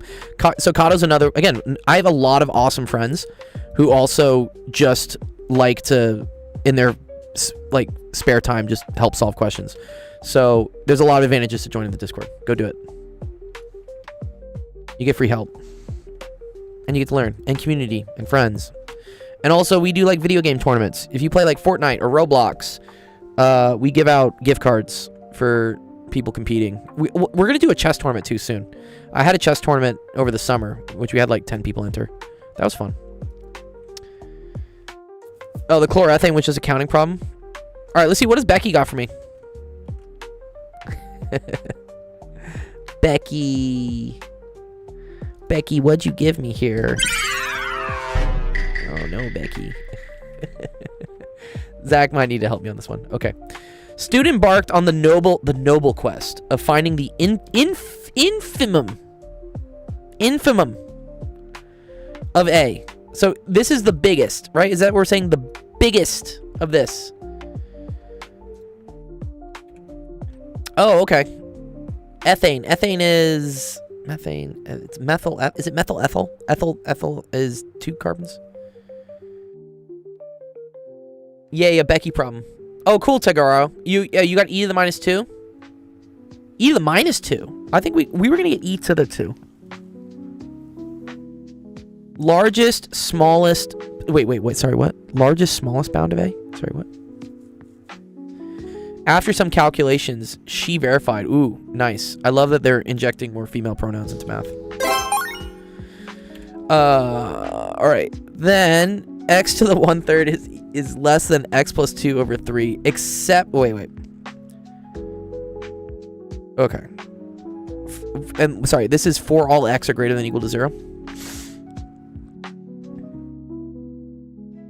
Except for x equals 1. This led her to believe that the infimum of A is equal to the minimum of A, which is equal to 0. Then faint echoes of her TA's voice returned, trust the math, not your thumbs. Dude, what the fuck does the thumbs have to do with this? This is an AMGM problem. Alright, nice. Good night, Taco. Good to see you, dude. With a sigh, student X resolved to show it properly this time. Prove for every A and B greater than or equal to 0, we have the square root of AB is less than or equal to A plus B over 2. Okay. What does AMGM mean? I mean, what I'm tempted to do, right, is to square both sides. Can I do that? Am I allowed to do this in like? Oh, okay. Because this would be AB is less than or equal to. Yeah, he's like, let him get it. What is this? 1/4 a squared plus 2ab plus b squared. Shh. Yeah, teach me. Okay, so AB is less than or equal to 1/4 a squared plus AB over 2. This is legal. Okay, great. Interesting. Okay, but here's my problem, right? I don't know if AB over 2 plus all this shit is greater than AB. Fuck.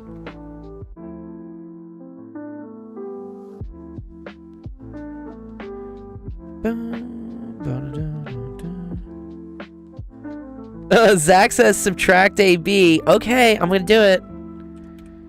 From both sides? So 0 is less than or equal to 1/4 a squared so minus AB is minus AB over 2. Plus b squared. Oh, you tricky people. Oh. Wait, so then let me pull a quarter out. So this is 1/4 a squared minus 2ab plus b squared. Oh, very cool. Beautiful, I think. And then this is just a minus b squared times a quarter less than or equal to 0. Or 0 is less than or equal to this. And for any a or b greater than or equal to 0. Yes! Bing bang. Because this always has to be positive.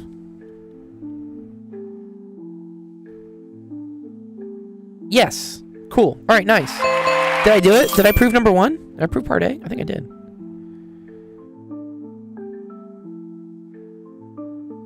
The other parts are harder. Oh, fuck. All right, sorry. Let me strap it. Let me lock in here.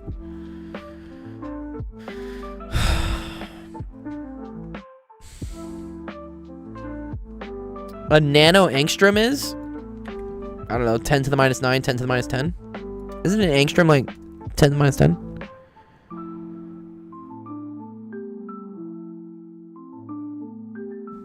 Also, Isabella, let me know if the post went through on Discord, and I'll go check it.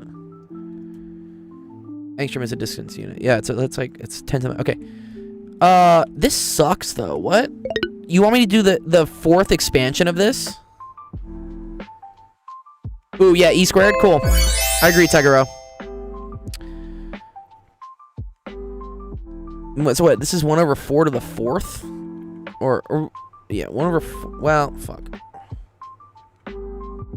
I think you can show this by induction. Hint, use part A.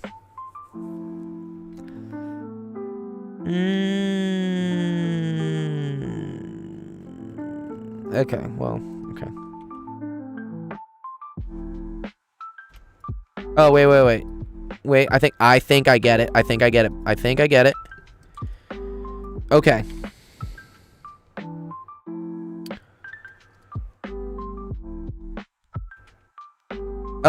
Do I say let A equal AB?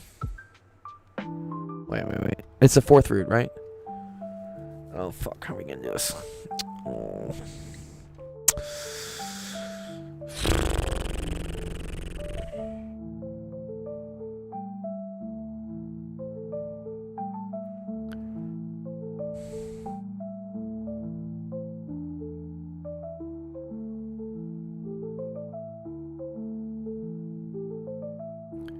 Oh, let A equal the square root of AB. Let B equal the square root of CD, right? So then square root of AB is now equal to the square root of AB times the square root of CD, which is the square root of the square root of ABCD, which is just the 4th root of ABCD. Okay, but at what cost? What did we do here? And that was less than or equal to, square root of AB plus the square root of CD all over 2. Well, that doesn't really help me out. You done messed up, AA. Fuck. How am I going to show that's equal to the other one? And then on your right side... Oh, shit. Oh, shit. You use it again? That's dirty. Okay, you know this is now less than this. Oh, that's too funny. Okay, cool. So that's A plus B over 2 plus C plus D all over 2. All over 2. Oh, man, dude. That's really cool. A plus B plus C plus D all over 4. Wow, that's super cool. Nice. Even Elon approves. Okay, nice. Great. Oh, very cool. Okay, Becky, see, this, I like this question because I'm learning things from this. Nice. Let me see. I was able to send it on Discord. This is Isabella, by the way. Woozy. Where's Woozy? Oh, wow. Laplace transforms. Here, I'll throw those up, Isabella. I'll do that next. Just because you have been waiting a bit. And Zach's here. He can help me out with Laplace. Zach loves Laplace. He spent 3 weeks lecturing about it. Or not like lecturing sounds lecturing's a bad word. I don't like lecturing. Lecturing sounds like it sucks. He spent 3 weeks exploring and explaining it. He did not lecture on it.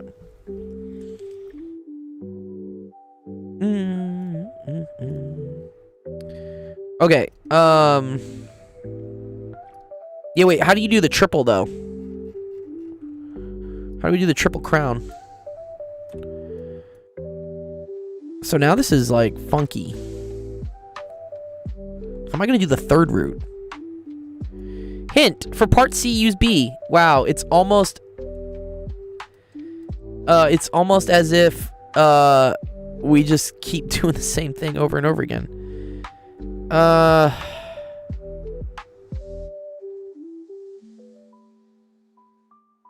definitely cover physics, yeah. This is, I don't know what type of math this is. It's fun though. Becky, what math would you call this? Is this discrete? Am I doing discrete right now? Am I learning to fly? I've never taken discrete. This is real analysis. Okay, cool. We're doing real analysis. I also have never taken real analysis. This is on your calc homework? No, dude. No. Dude, what's up with these teachers, bro? Giving you like ridiculous shit. Oh, okay, thank you, Zach. I do need the clarifier that I'm not actually doing real analysis. I'm doing like baby real analysis.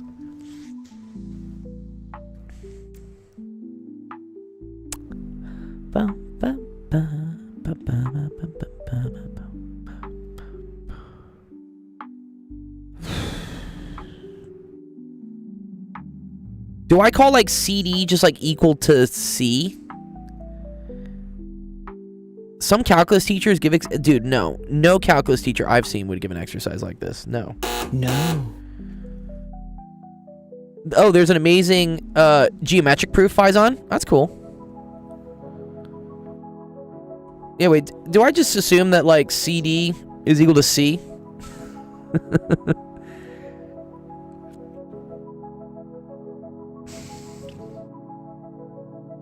But I still have the fourth root though. I don't like that.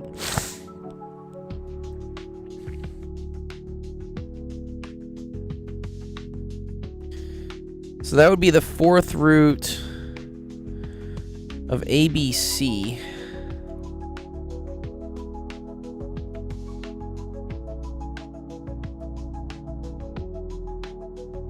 Is less or equal to, so this is A plus B. So then C is equal to C over D.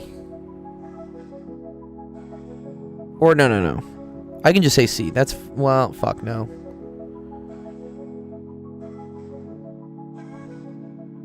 Do we have to use 12th root somehow? Yeah.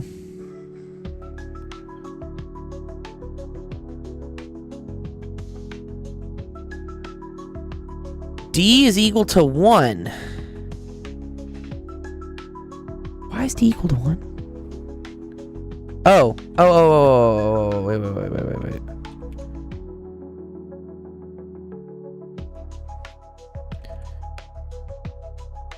Okay, so if D equals 1, then the fourth root of ABC is less than or equal to A plus B plus C all over 4 plus 1 over 4? Is that what we're saying, Zach?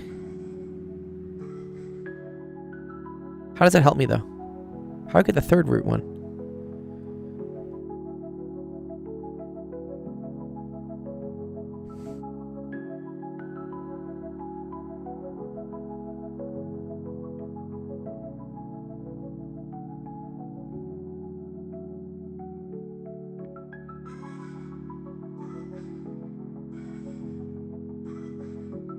I'm trying to get to this, right? A plus B plus C over 3.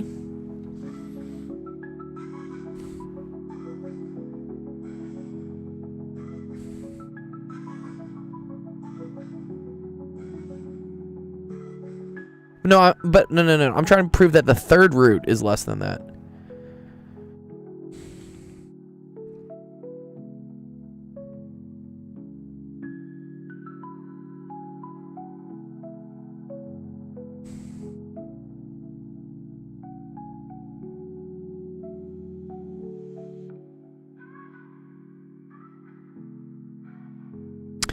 Oh, wait a minute. But yeah, this is definitely less than A plus B plus C all over 3, correct? Right? This is definitely bigger than this. Okay, so we've gotten to this part. I've gotten that the fourth root of ABC is definitely less than A plus B plus C over 3. Right? Well, actually, fuck. It depends if that quarter makes a difference. Actually, that doesn't work for me. That doesn't work. Damn. Shit. Hint? Yes, I would like a hint, please.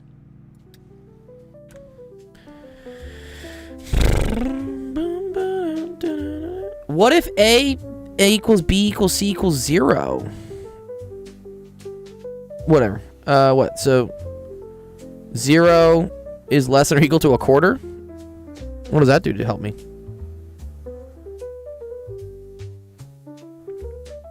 Or are you saying for here? So that would be 0 is less than or equal to D over 4? Equal to 1/4 D? Set the fourth root of ABCD equal to the third root of ABC and find D. Alright, let's try it. So fourth root of ABCD is equal to the third root of ABC. So it does involve... Yeah, okay. Because this is like ABCD to the 1/4 is equal to ABC to the 1/3. So, I'm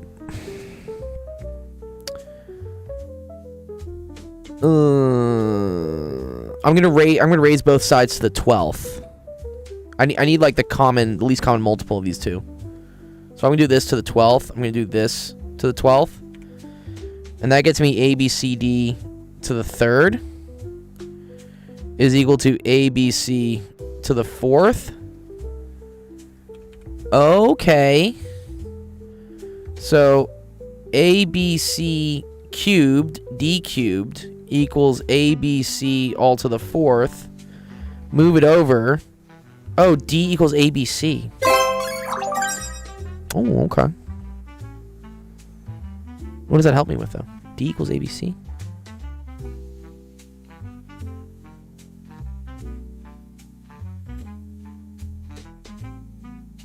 Nice. CBRT? What does CBRT mean? Sorry, what? Cube root. Oh, sorry. Yeah, sorry, I fucked that up. Sorry. Wait, D cubed equals this. Sorry, D cubed equals that. So D is equal to the cubed root of ABC. Okay.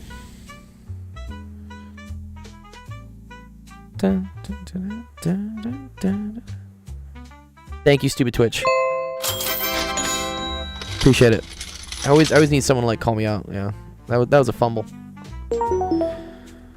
Okay. What do I do with this though?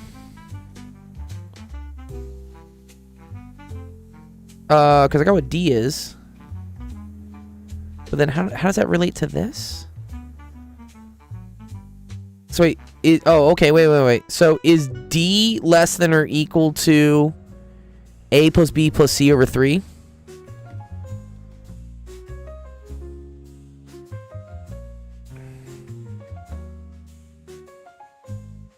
Because that's what I just said here, right? I said D is equal to that.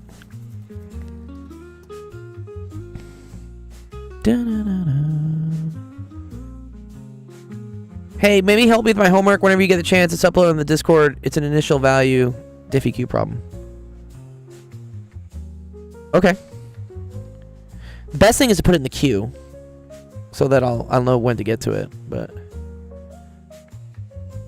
all right, someone help me on this last one because I do want to get through all the other questions in the queue before we run out of time. Where's my extra hint? I need an extra hint.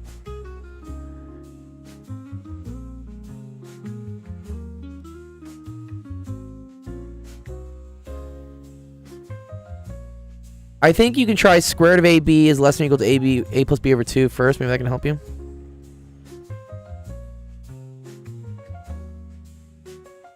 Yeah, I know from that. Oh, you think maybe in here?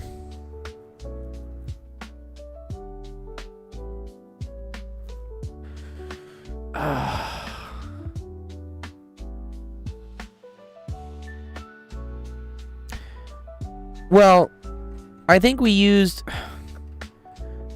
that for sure to figure out part B here. Now we're saying use part B to find part C. I'm confused how to do this last part here.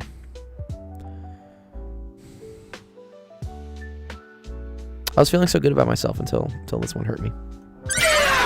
Disqualified.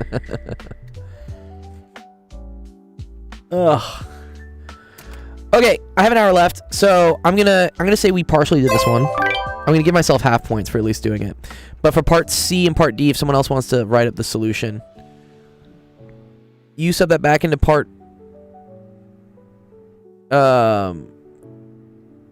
B.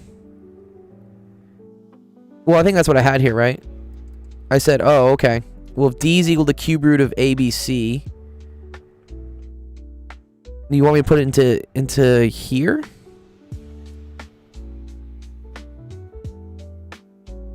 I don't know. Okay, I think we got close, but I'm gonna mark this as partially done, and then if someone else wants to write up the rest of it, I would love to see it. But cool, good question, Becky. I appreciate. I learned things today. Okay.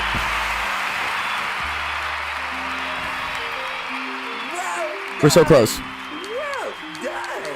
Comes out perfect. Show me, fem. I want to see it. I just don't want to do it because I'm running out of time. We just probably have to massage.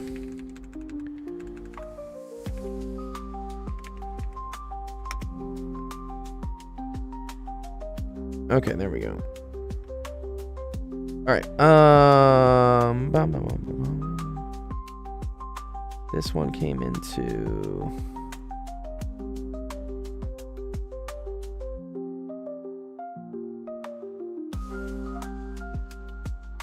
Oh, nice. Oh, Isabella. Zach went straight into it. Thank you, Zach. I appreciate that, Zach. Zach went and did the Laplace transform one for you. Wait, where's Becky's question? Why isn't it posting? Becky's question. I definitely posted it.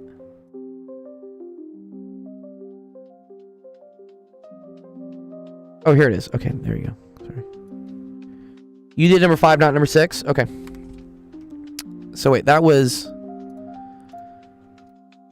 This one, Isabella, this is your question? Massage. Yeah, you definitely got a massage. Okay, convolution theorem. So let's see what Zach said so far. Nice, and I see Ace Tech. I see yours as well.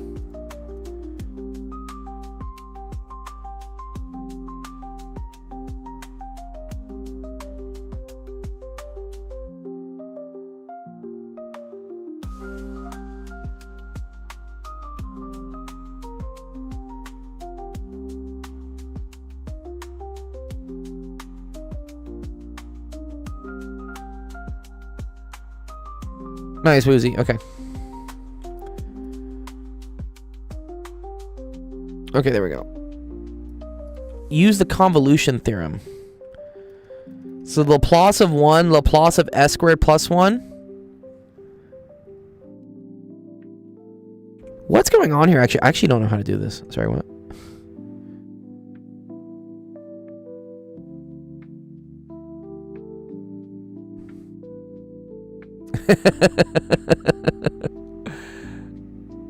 Okay, I'm gonna go L of sine t.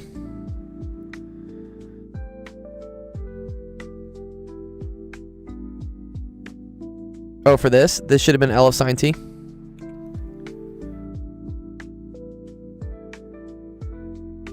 Oh, this should have been L of sine t. Oh, I think okay, sorry. I think I see what's happening. Sorry. Okay, yeah. Wait, Laplace table, right? Laplace transform table. This is what I need. I need this. The product of two Laplace transforms is a convolution, right? We talked about this on our podcast episode, right? Convolutions. I should know this. Sorry. I'm messing up. Yeah, okay, I need this.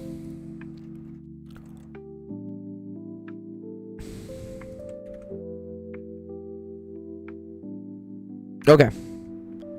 So I see. So the product of two Laplace transforms is a convolution. So 1 over s from here, right, is the same thing as the Laplace transform. Sorry, is the Laplace of 1, right? Or wait. F of s. Okay, that's f of s is equal to a over s. And then the inverse Laplace of that is equal to 1. Sorry, is this L? No. Yeah, this is L inverse, right? This is L inverse of 1. Wait, no, sorry, I'm getting this wrong. Wait.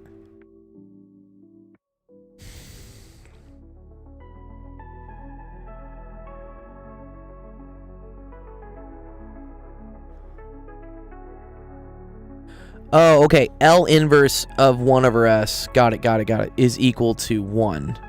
Got you. Okay. So the Laplace of 1 is equal to 1 over s. Okay. Good job. I see it now. Nice. You have no clue how to do it. Okay, that's okay. So this is the table, for instance, right? So if this is your function, 1 over s, the inverse Laplace of that is just this. It's like it's going backwards. Whereas like the Laplace of this gets you to this.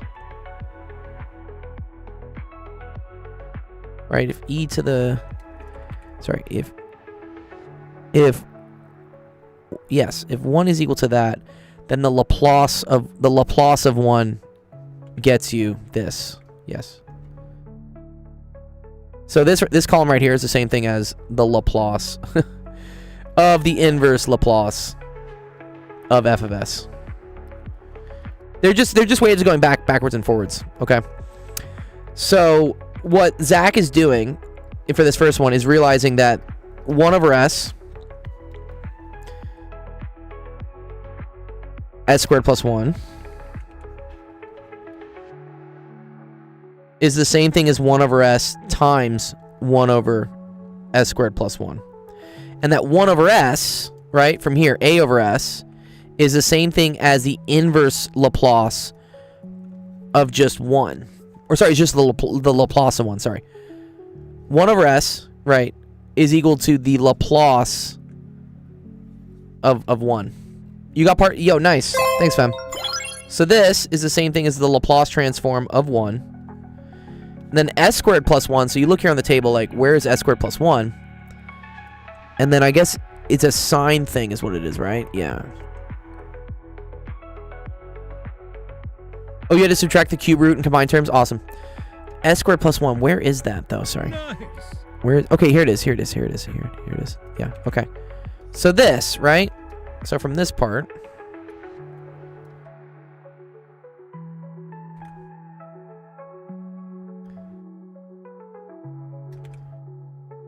here you have omega is equal to 1. So 1 over s squared plus 1 becomes sine of 1t.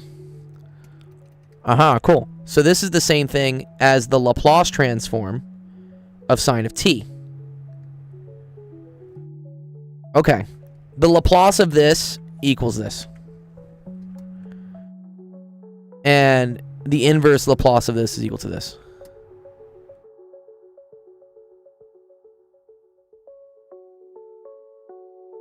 Yeah. Okay.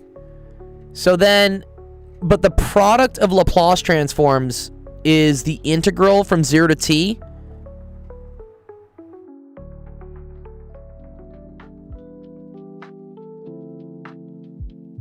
I see. Okay, so Laplace transforms put functions into this fun little Laplace domain that you can then do like simpler calculus, like simpler integrals, simpler tricks, and then it Laplace you transform it back to what like the regular function stuff is.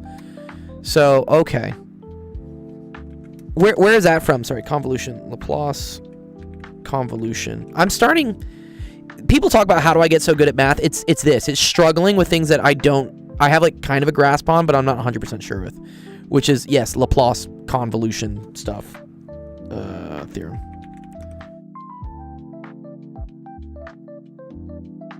Cool. I mean, dude, I hate the notation they use for things.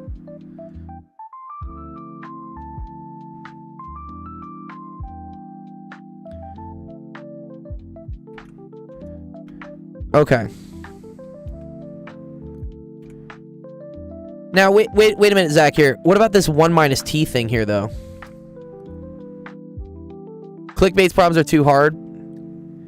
Let's do co-streams. I'll help you with differential equations. You help me with E and M. I would love to help you with E and M. I love E and M. Yeah, the t minus tau. Sorry, where's the tau coming from?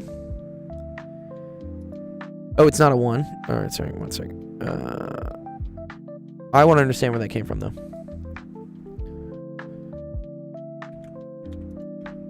Tau is the integration. Oh, it's d tau. Okay.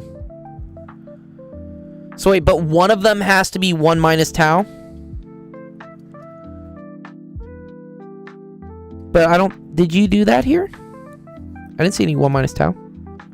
Or sorry, t minus tau. Oh, sorry. This is t minus tau. Sorry. You're right. Is this needed? Or is this like a convolution shift? Or like a Laplace shift equation, I think. The function 1 when t minus tau is still 1. Okay.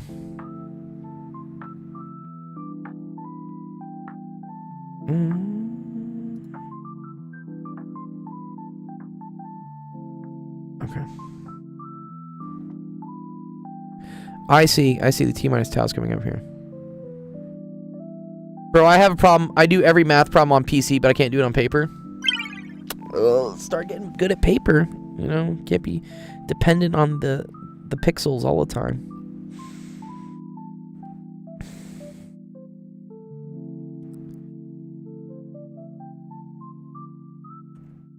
I think I see what's happening here. So you get to pick one, right? Like, you get to pick whichever F1 or F2 is. And so you picked this one to be the Laplace of 1. Because the Laplace of t minus tau for Laplace of 1 is just still Laplace of 1.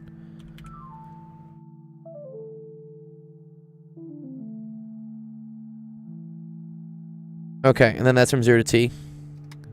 So the integral of sine t is negative cosine t. So you get negative cosine of t minus... plus or minus cosine of 0. So that's 1. So it's 1 minus cosine t? Is that it? Is that what you got? Yeah. Okay. Okay, that's not too bad. Okay, but what about this? Is this a shift? I get upset. No! Ooh, this is an e to the... Oh, this is very cool, actually. Alright, so let's try to apply that same logic to this one.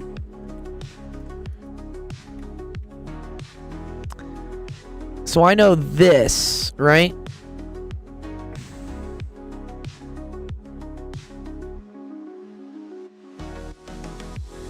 Yeah, I'm a little confused on the application, like the formula thing, the t. I'm confused as well. I'm with you, Woozy. I'm also confused at the t minus tau. I think what happens is that one of your functions, you need to replace the t with like t minus tau. Because this is like d tau. So, sorry, this is really... Sorry, this is really tau. Sine tau, d tau. Okay. And it's 0 to t. Yeah, the difference is because this is a t, this is a tau. But when you do this integral, you get...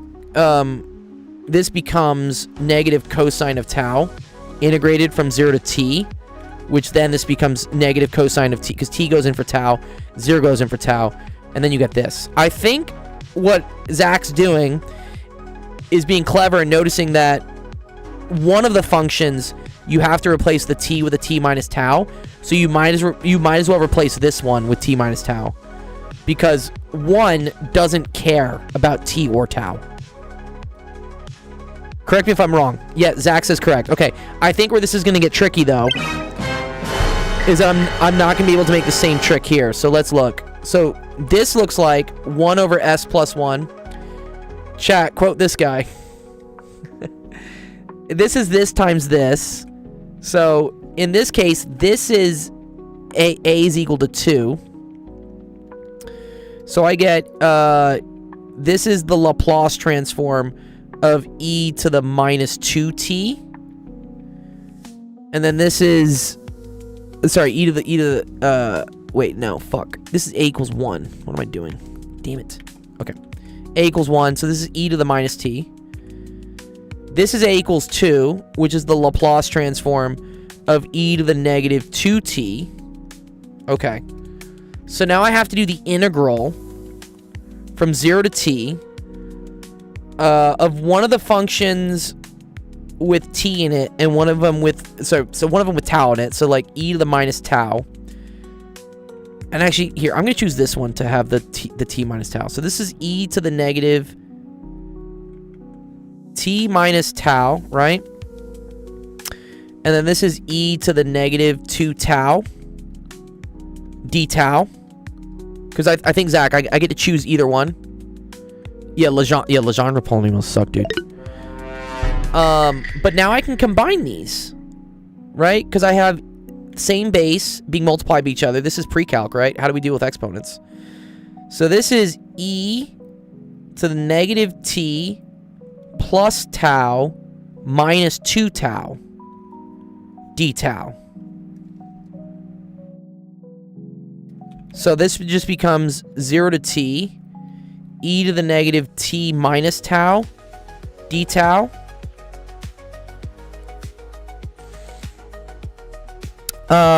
Where t in this case is a constant, right? In regards to d tau. Or should I have done it the other way? No, I think we're okay. I think I like this way. Okay. So then I say, okay, u is equal to negative t minus tau. So du is equal to negative d tau, right? So this is the integral. We're going to do the bounds later. So this is e to the u, negative e to the u du, which is just going to be e to the u. So then I have e to the u. But then I'm going to switch the bounds out with negative t minus tau. We are in a simulation. Everything's a lie. Negative t minus tau from 0 to t.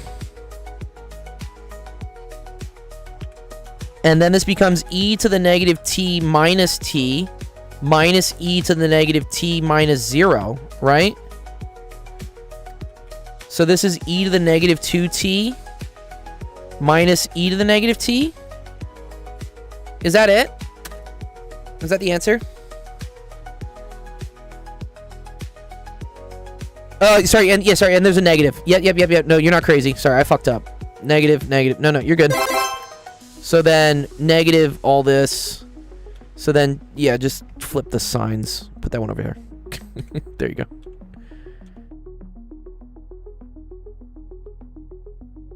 Okay. Dude, you don't really need to do this.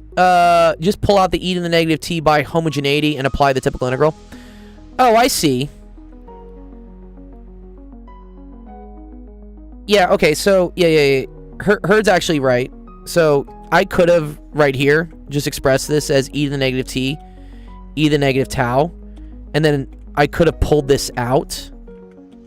You're totally right. I appreciate chat showing that. And then I could have just done this integral. You're right. Yes, I could have done that as well. But this still works. You know. To me, it's a little bit easier to understand. Okay. Do we agree that's correct, though?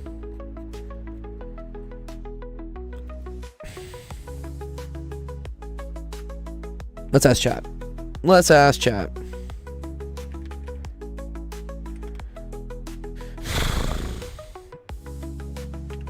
Don't do the basics? Why would I not do the basics?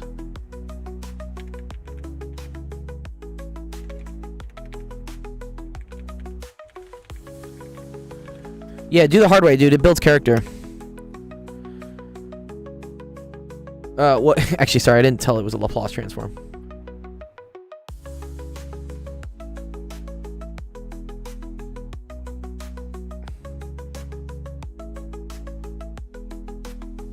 Yep, cool. There's the transforms. Good. And then there's that. Cool. Correct answer is e to the negative t minus e to the negative 2t. And that's what we got. Nice. Good job, Isabella. Yeah, we got it. Yeah.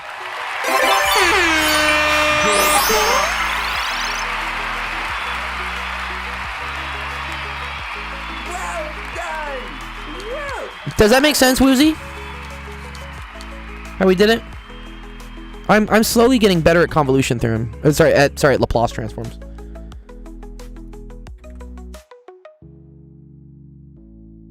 Yeah, you're very welcome. Thank you for the question. That was fun. Okay, we're at 40 minutes. Okay. I'm gonna post a solution there for you, Isabella. Hope you feel better. I know, that sucks being sick.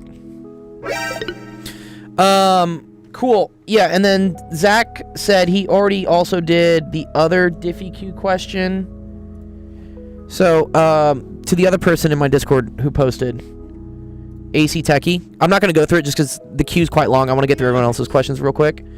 But it looks like Zach also did the convolution theorem here. Thank you, Zach, by the way. Zach's a fucking G. So, Zach went ahead and helped you out with this question as well. So, again, I have a lot of awesome friends. I'm really thankful and grateful to have so many smart people who also stream math and, like, just want to donate their time to help out. So, this is why I always say, like, post the question. Even if I can't solve it, I guarantee you there's someone I know who can. And they may be just generous and do this. They'll just write up a solution for you. And hopefully this helps you out. And hopefully you learn from it. Like, I mean, don't just copy this and, like, turn it in as your homework. But if any of the steps don't make sense, then also come to streams. You can also go to Zach's stream. Zach is one of the more regular math streamers on Twitch. And so if you ever want to ask him about like what his steps were and how he did it, again, go to streaming schedule here. And then Zach is e to the 2i pi. And he has a stream Saturday morning. So show up to his stream on Twitch and you can ask him about any of the steps that don't make sense. He needs AI sponsorship. Yeah, I do have some AI sponsor. Microsoft gave me $2,000 in like API credits, so I do have some sorts of like, I do have some sponsorship per se. Okay, clickbait. Do I even want to look at your question, or is it just like really fucking difficult? You find the ground state energy, the effective Bohr radius, and the Lyman alpha wavelength of the following hydrogenic systems. Oh Jesus.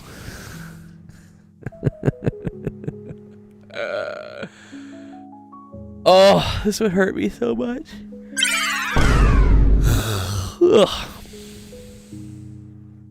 +1 skippable counter. Okay, cool. Yeah.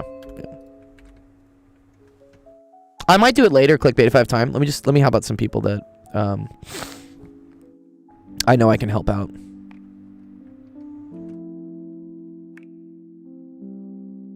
What's better now? Gemini is probably better, but I don't have credits for it. Didn't even give us equation 8.8, yeah. Yeah, so I put that in the Discord for clickbait. Clickbait, if you want to give us the equation, then we could maybe do it.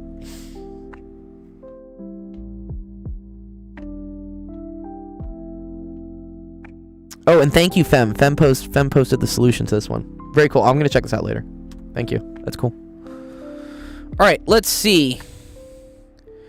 Consider the points A, B, C. Let L1 and L2 be perpendicular bisectors of the segments AB and AC, respectively. Let T be the intersection point. Okay. I gotta draw this. I'm a visual person. I love visuals. Okay. So we have 0, 8. Side here. That's A. We have negative 6, 0. That's here. That's B. And then we have 6, 0. Oh, this is an isosceles triangle. Beautiful. Love that shit. This is C. And then it says, let L1 be the perpendicular bisector segments of AB. Okay, so you have a perpendicular bisector. Are there a lot of 3, 4, 5s? I see it, right? 8, 6. Yeah, they're coming. So perpendicular bisector means it hits in the middle and then it's perpendicular. So we have, but no 7. This is L1. And then this is L2, right?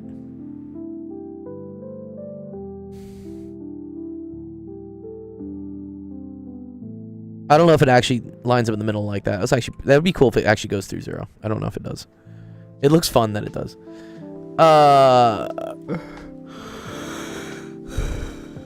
Okay. And then T is the intersection point. Yeah, so I think we can do this honestly from a geometry argument, right? And then C be the circle which is centered at T and passes through B. Okay.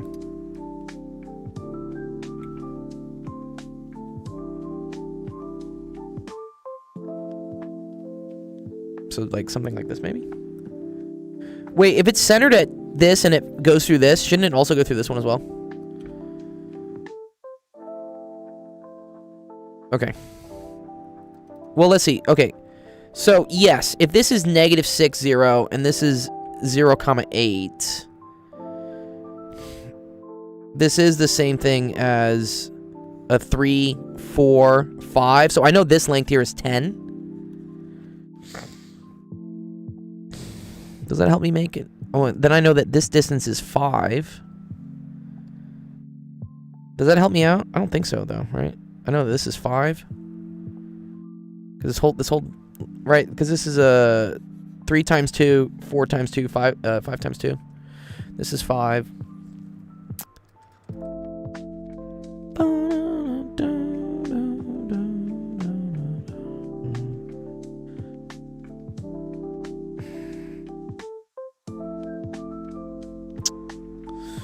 I don't think so. Okay. We can figure out the slope of this, right? Let's figure out the slope of AB.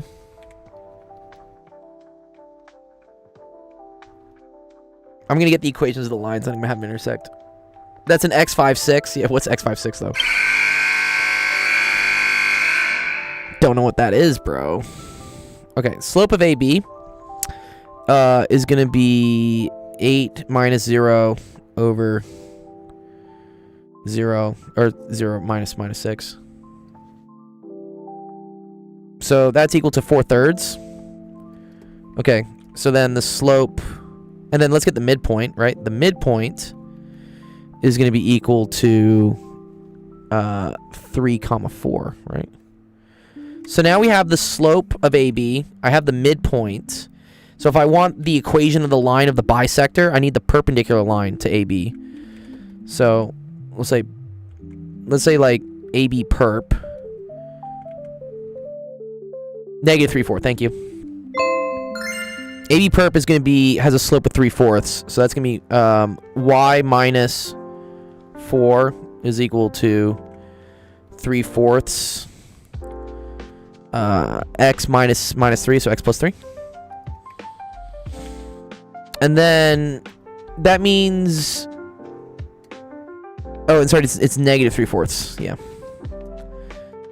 And then that means AC perp, by kind of like symmetry here, is going to be equal to, I think it's the same y minus 4, but then this is going to be equal to positive 3/4, right? X minus 3. Okay.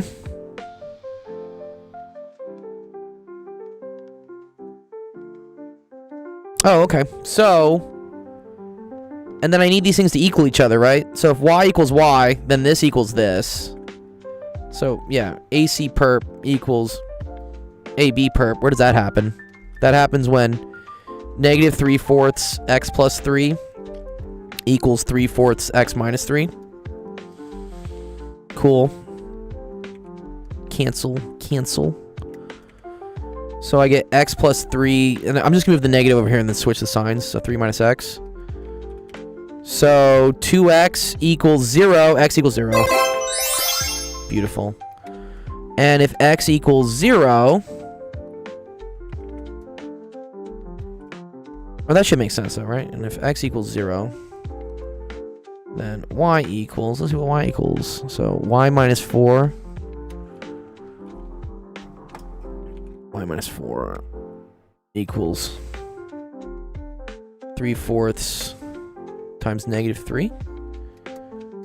So y is equal to negative 9/4 plus 4. Not the nicest number. Okay, so that's negative 9/4 plus 16/4. Y equals 7/4. Okay, cool. So I think we got the first thing. So the point T is at 0, 7/4, or what do we say, 7/4 or 9/4? Sorry. Yeah, 7/4. Cool. Find the equation of the circle at C.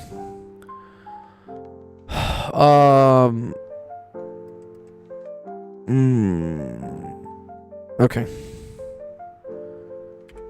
So for part B, so that's part A.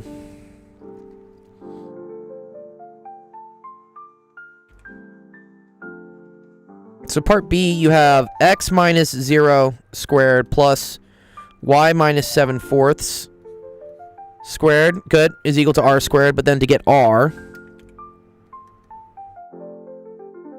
you just do t minus b. Or equal to like TB. What's the length of TB? So, that's going to be the square root of 6 squared plus 7/4 squared. Is that equal to 11? Wait, because this is now like t, right? T's located like a little bit up. This is like t. So I need this distance.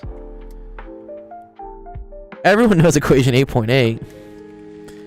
Wait, so square root of 36 plus 49 over 16?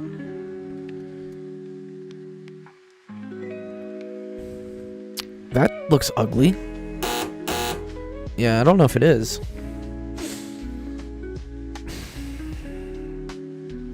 I don't want to do this. Like, what? This is terrible.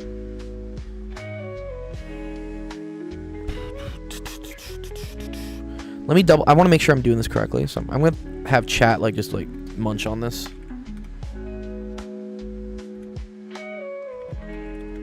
Slowly solve. Yeah, I just want to make sure we got the right equation for t, because if I get the wrong point for t, that fucks up all this.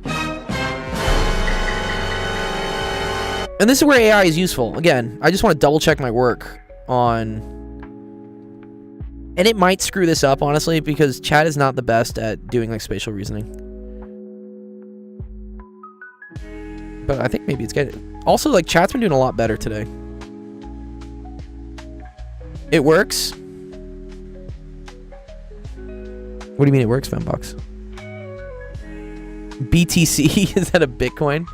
Wow, thanks, like shit, dude. Appreciate it, dude. What currency is that? That's a fun-looking currency.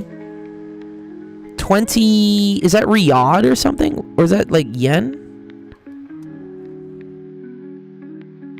Rupees. Nice. Good job. Appreciate the rupees, dude.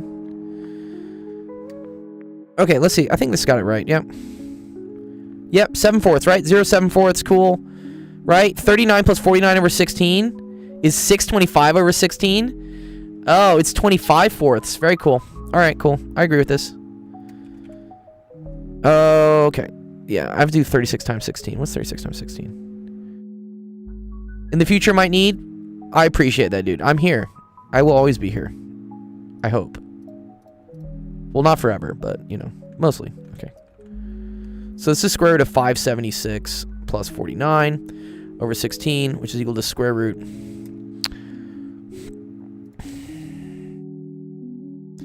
Square root of 625 over 16, which is equal to... Yeah, 25 over 4. But then we square it.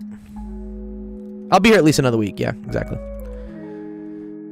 Right, 25 over 4 squared. Nice. Cool. I like that. Nice. Determine whether point A is on the circle. I don't think it is. Is 0, 8 on the circle? Okay.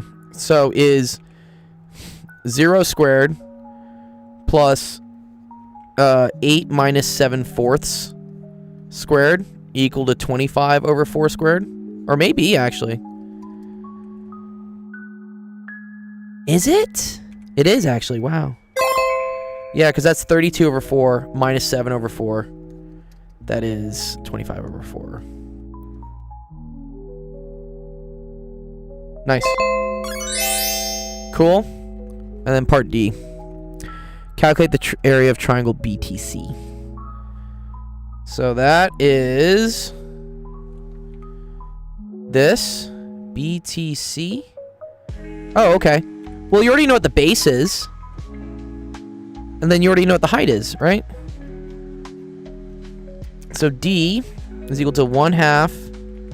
So area is equal to 1/2. The base is 1/2 base times height, which is equal to 1/2 times 12 times, what was height? 7/4. Beautiful. So that equals 42 over 4, which is equal to 21 over 2. I agree, Fembox. Nice. We did it. Love it. Cool question. That was from... Whose question was that? Khaled. What's up, Burrito? Yeah. Wait, Burrito, what's your name in, like, my Twitch or Discord? I'm pretty sure you're on Twitch and Discord with me, too, right now? Khaled. Let's mark this done.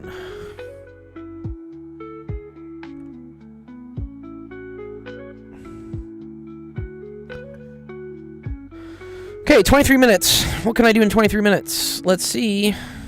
What's on the counter? Ain. Ooh, physics question. I can do what? What? What'd you say? Match of Battlefield. Oh, you want to play Red Sec? Dang, dude, I gotta go to an event right after this. Fuck. I can't play either way, so. Oh, you can't play? Oh, then what? Don't bait me with that, dude, if you can't play, bro. You can't... You can do in 23 minutes. You're Yeah. fast enough. I do read the TikTok comments, Zachy. Sorry, I was in the zone. Also, wait, why are my TikTok comments not showing up? Sorry, Zachy. Give me a second. That's whack. They should be showing up. Oh, the TikTok failed. Sorry. It usually does well. Sorry, Zaki. That's cool. You're starting circular motion. Nice. I'm glad. There you go. There are all the TikTok comments. Okay, my bad. Sometimes the WebSocket thing fucks up. Circular motion, great. I have a lot of videos on circular motion. Go check. Dude, I have like the best video on TikTok on circular motion. Where is it?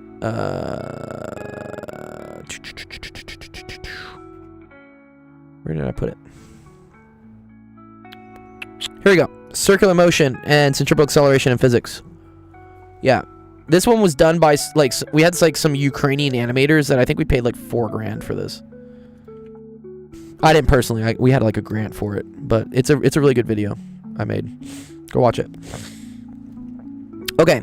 Robin is driving a car of mass 800 kilograms along a straight horizontal road at that speed. He applies the brakes and decelerates uniformly. It comes to rest after traveling a distance of that. Show that the resistance force on the car when the brakes applied was that. Cool. Sum of forces is equal to mass times acceleration. So, oh, I see. And then I need like delta T. Do I want to do work energy here?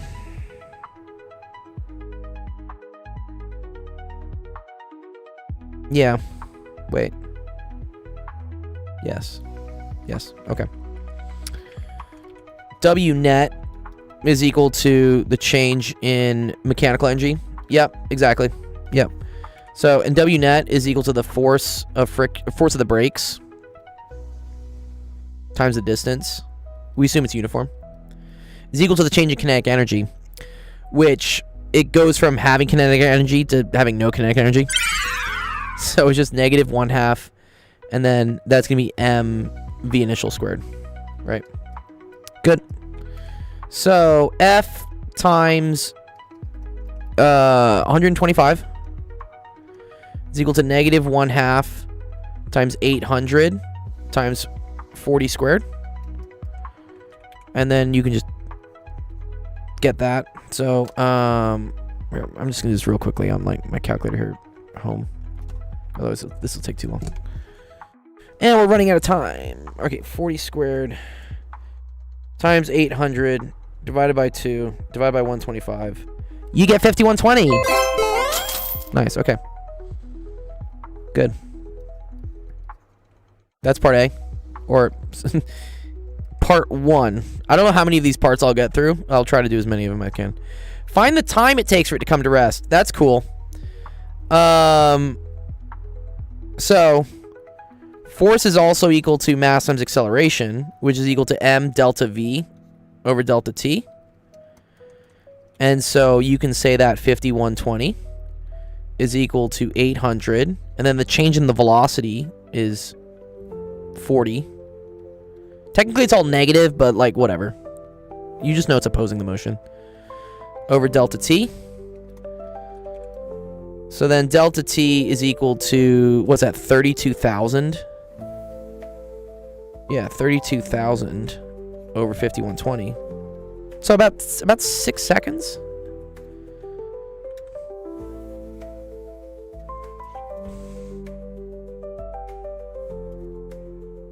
Yeah, 6.25 seconds. Nice. Cool. The car returns to a speed of 40 meters per second. The road remains straight and horizontal. He sees a light 155 meters ahead. 25 over 4 again. That problem is the second problem in a row with that number. They love this number, dude. The 25 over 4. Yeah, that's what 6.25 is. Wow, that's cool, actually. I wonder if there's a reason for that. Okay. The car comes to rest. Okay. So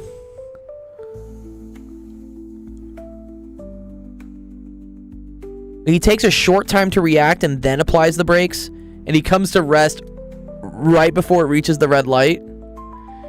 Show that his reaction time is less than that. Okay. Well.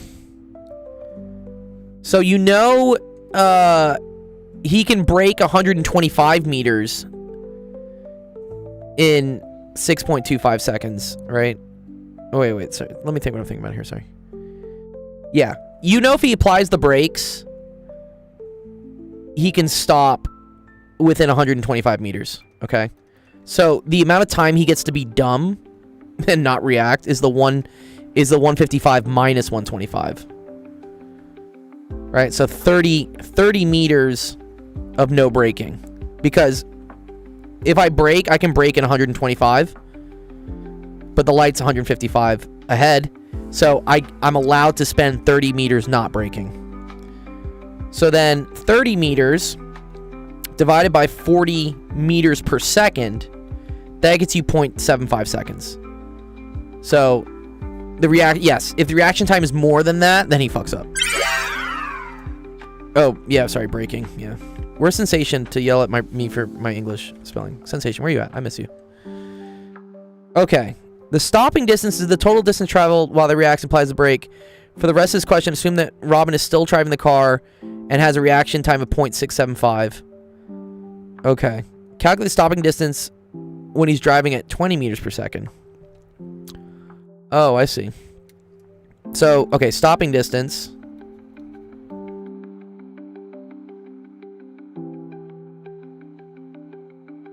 So that's equal to 0.675 plus times 20, because this is his, like, not reacting distance. And then it's plus this time, which, let's see, is there a way to, like, get this equation pretty easily? Let me think.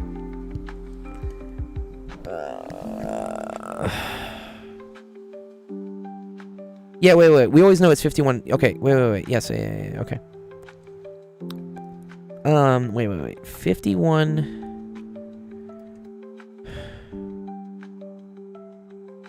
Yeah, okay. So from here, I can also write that 5120 delta x is equal to negative 1/2 800, and then this is going to be 20 squared. Okay. Good to see you, clickbait. I hope the tears don't destroy your textbook too much. Because now the initial velocity is 20. Okay. So then delta x is equal to negative 400. Or, fuck the negatives. Yeah.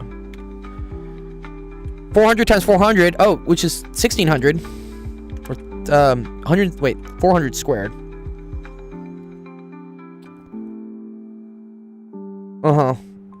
Over 5120. Oh, beautiful. Okay. So 400 squared over 5120. Okay. Nice. Travels down a hill which has a slope of 5 degrees. Oh. This is annoying.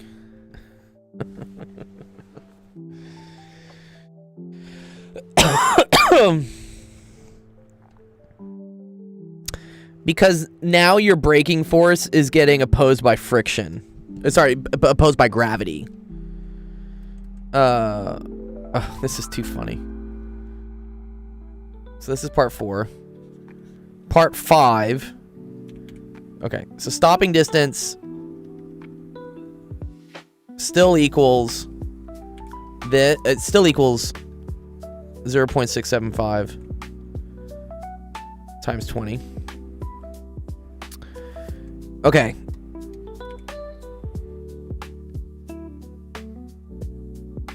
But this gets a little bit weirder because now he's going down a hill, which is 5 degrees. Okay, so now the car, as it moves this way, yes, it does have, we said the braking force was, which is 5120. But also it has to fight this, which is the force of gravity pulling it down. And that's going to be equal to mg sine theta. You learn that from doing like this. This is mg, so then you can like break this up into components. This is theta. This is theta. And so this is mg sine theta. Okay, so F net is equal to, so the F braking force. You're very welcome, Jarkisi. I hope it's been helpful.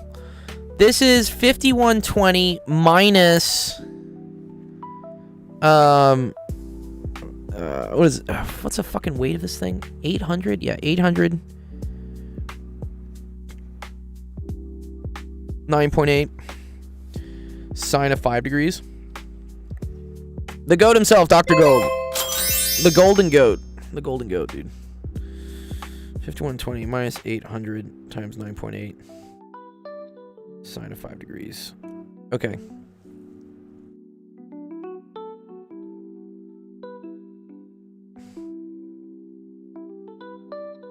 $4436.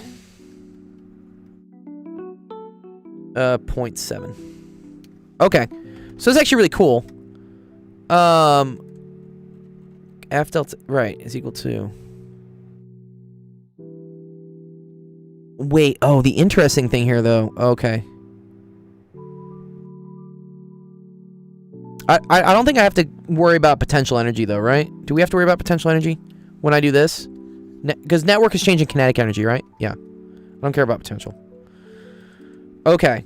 So now, this is going to be plus 400 squared over 4436.7. Okay. By what percentage is the stopping distance increased? By the fact that it's going up the hill? Oh, okay. Well, I need the number for this. I need the number for this, and then I just compare the two. Which... Okay, whatever. We can get it real quick. Let's take 2 seconds. Alright, so 400 squared. So that's 36.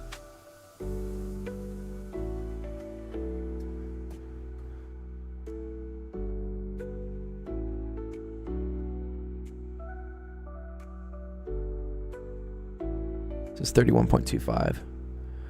I'll help you out, Mizan. You're next up, right? I'll look at your PIQs and then I gotta go.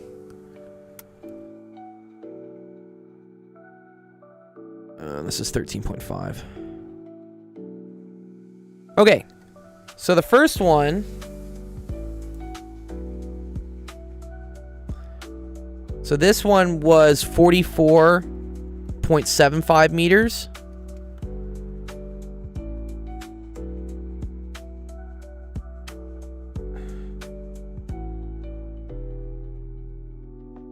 And then this is 67.31.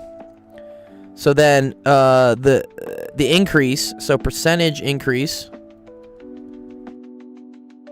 that's equal to 67.31 minus 44.75 all over 44.75, then times 100. So it's change final minus initial divided by initial. Nice. Okay. So that's a lot, actually. 50.4%. Nice. Wow, the slope really fucked things up.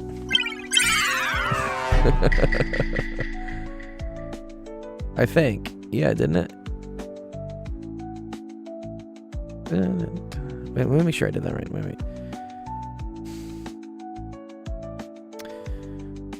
a minute.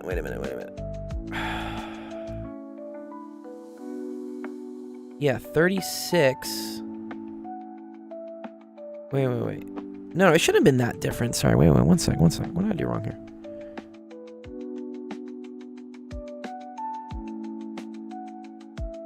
$36 plus... Oh, 13.75.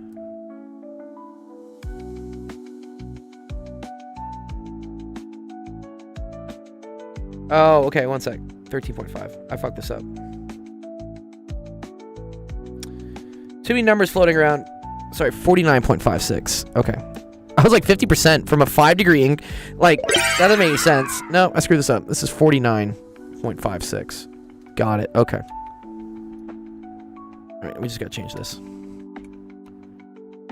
I make mistakes too. But also, like, again, this is the beauty of physics. Whenever you do questions, you should look at this and be like, does this make sense? Should the stopping distance go up by 50%? Probably not. It's not a very, very tall hill, right?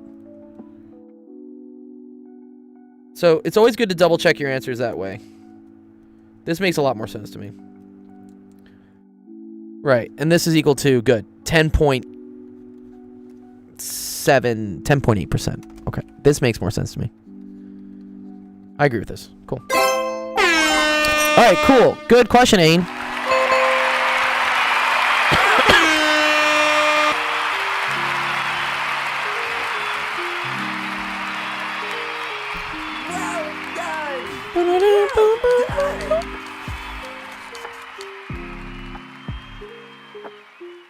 Okay, let me mark that one as done.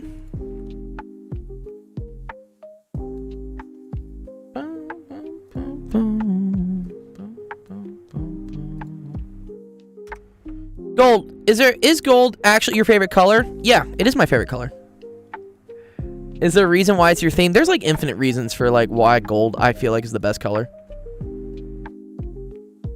I don't know, it's like gold doesn't tarnish, which I think I have a lot of like ideological things that agree with gold.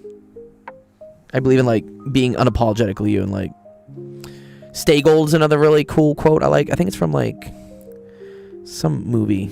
I forget what it's called. It's a book actually. Not the Misfits. What's it called? But yes, if I would say like when The Outsiders. Thank you. Yes. Thank you, Kev. Kevbot loves weed. Nice. That's a cool username. That's dope. I don't personally like weed. It just makes me like hungry and dumb. But to each their own. I live in Los Angeles and it's pretty cash out here. All right. Misa wants me to go through PIQ. All right, let's look at this. Here, let's go analyze this. This is cool. So, Mizan is applying as a transfer student. Correct me if I'm wrong, Mizan. To UCLA. I'm already hungry and dumb. Dude, I literally am hungry and dumb. And so, yeah, there are these things called PIQs. So, when you apply for college, you have to send in a bunch of things, such as like your grades, usually some letters of recommendation from your teachers, maybe an SAT score or something. And then the other thing is called PIQ, which I think is personal inquiry questions. And so, I think Calc 3 is the hardest, Edvin. So this is an example of a question that they gave. Or sorry, where was the was the prompt on there too? Sorry, did I fuck up?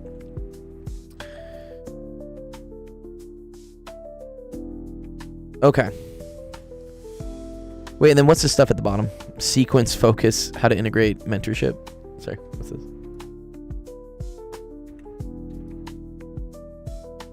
Is this related to like what you're trying to do? Oh, the table's just okay, here you go. All right, so I'm guessing this is, yeah, they're asking you how have you prepared for your intended major, which Mizan, let's what are you intending to major in again? Sorry, is it physics or is it electrical engineering or mechanical engineering? I think physics, because you're obviously talking about physics here.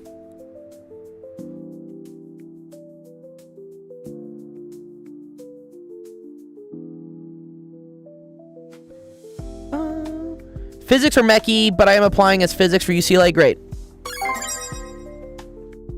Yeah. No, I help people with college apps all the time. Yeah, I do a lot of... I've helped a lot of students get into colleges and grad schools.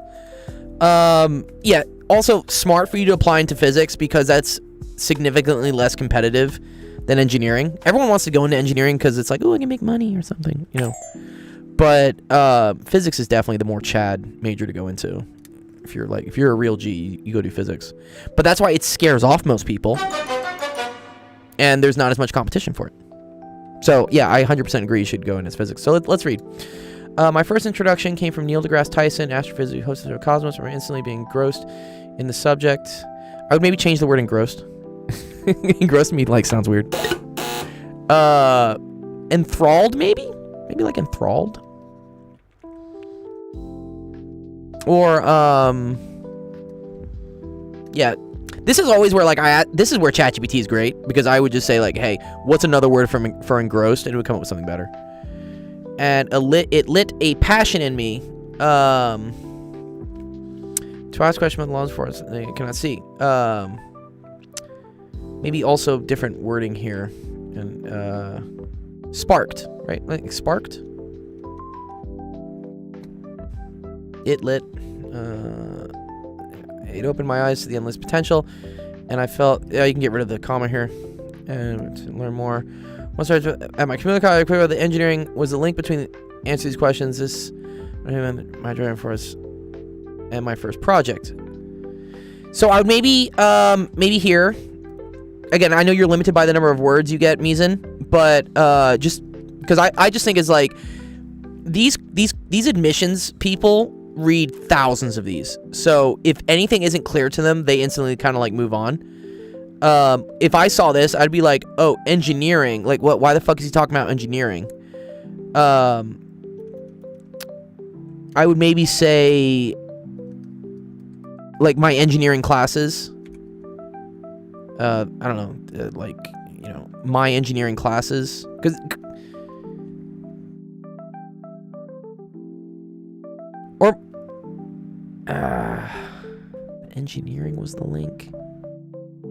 And honestly, not even the link. It's kind of like the practical tool. Faison says, you have enough space. Okay. Self-deprecating humor. Being funny in an authentic way grabs attention and makes them not bored. Exactly. Thanks, Alistair. Good night to you as well.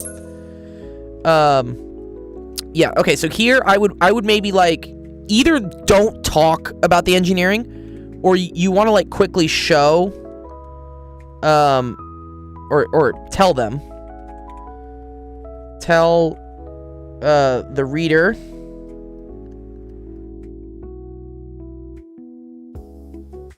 AD comms perspective.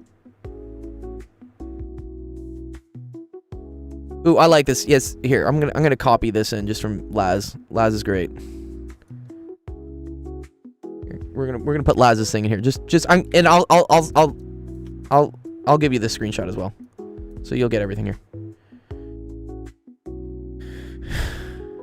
But yeah, I mean, tell the reader you're at like CC taking engineering classes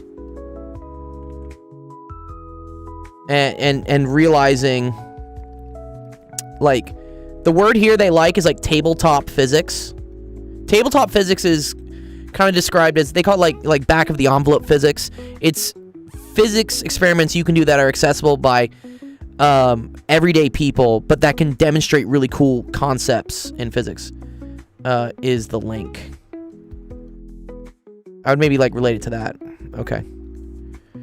My first pause. Okay, so let's ignore that. Let's just say you quickly tell them that like you're going to CC, and again, I don't know. You tell me, but I think from what I understand, you went to community college maybe with the intention of being an engineer, so you took engineering prerequisites or engineering classes, and then it was this project. I know you've done so many awesome projects, but was this project something that was like required as one of your engineering classes, and then that's what got you into the physics? Because I know you do a lot of these things on your own.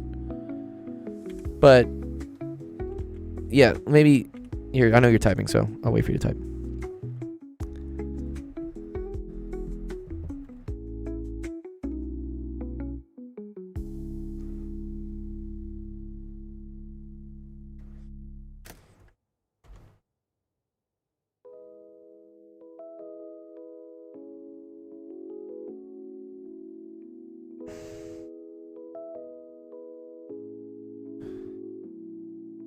Oh, it was part of my physics final. It was the first project, so it had emotional aspects to it. Okay.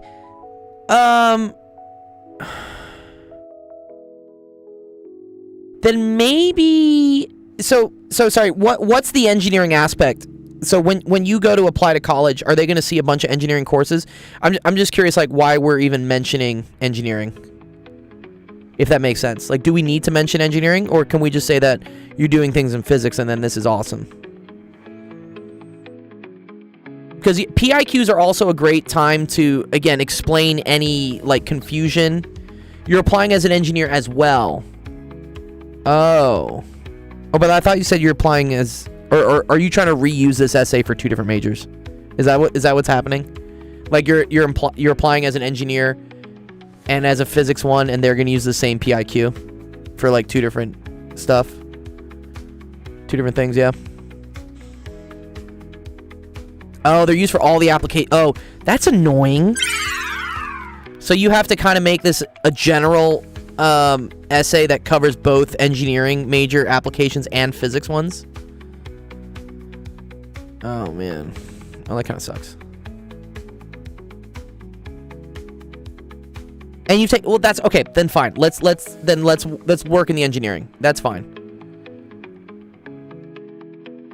I would maybe say that you've explain that you're at community college. Again, you're taking a lot of engineering classes, and that the tabletop physics you do in these projects is why you want to. This is where it's weird, because preparation for intended major, if your intended major is changing between the schools, then this essay probably needs to change. Right? Engineering and physics are very closely related, but they are 2 different majors for sure. Engineering tends to go more for, like, the practical side of things. Physics is more the wonder. Engineering doesn't care as much about, like, the underlying why does this work. Engineering is about, like, let's get shit done and build, like, you know, rockets and stuff. Good job. In my opinion. I know you can do an engineering PhD, but they're rare. And you only really do it if you want to, again, teach engineering. Okay, whatever. So we do the best with what we got. Okay, so anyways, I would maybe clarify a little bit. Clarify a little bit if you're going to play both sides.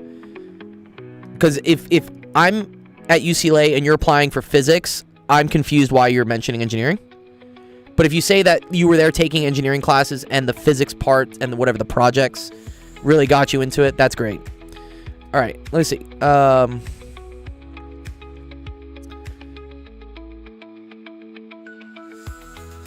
This is cool. I like that you're talking about this. Great. If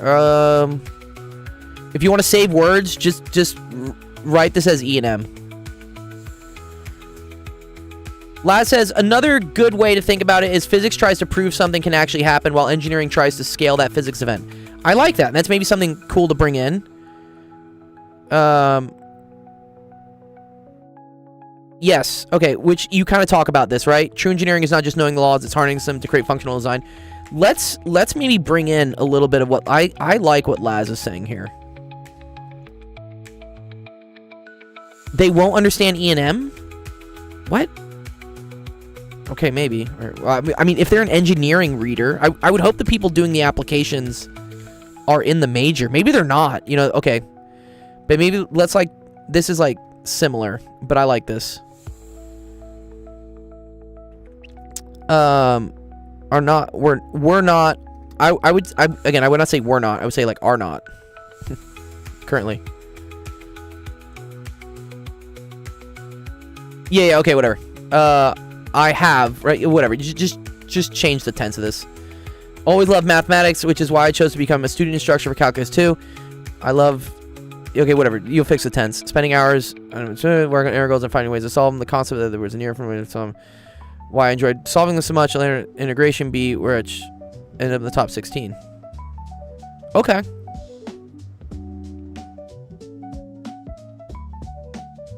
Cool.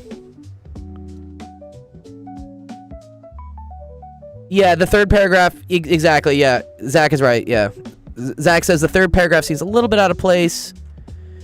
I agree. It's because you're trying to appeal to a lot of things at once. So here, I'm going to drop in Zach's comments here.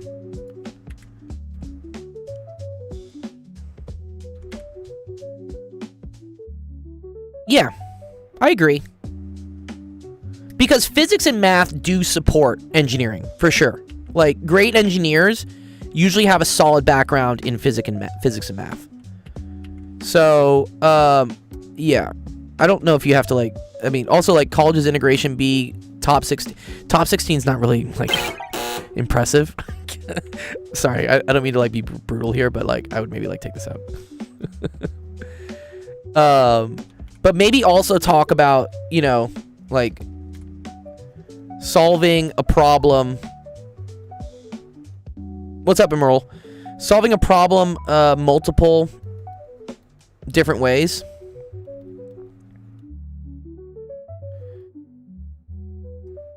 In math, mimics, you know, or is the same doing it in physics, right? The reason when people ask me, like, why do I choose physics? I love physics because there's always multiple ways to solve a problem.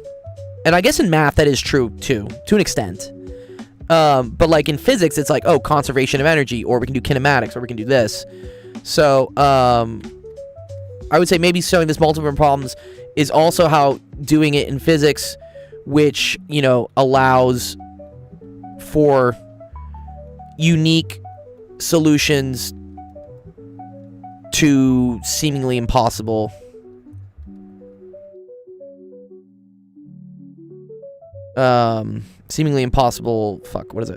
engineering tasks. Like, you want to maybe say that, you know, you are uniquely qualified compared to other people because you have a solid background in physics and math, and that gives you, like, an edge in order to solve engineering problems rather than people who don't really have the background. The Pythagorean theorem wants a word. Okay. And then, yeah, Laz also brings up, avoid putting achievements in these essays. They're not your activities honors list. Exactly. So you only have so many words, Mizan. So you want to use all these words to try to explain things that are not already in other parts of your application. So yes, that activities honors list is its own thing. You can fill that with this shit as much as you want. But use as many words as you can here to explain things other than that. If that makes sense.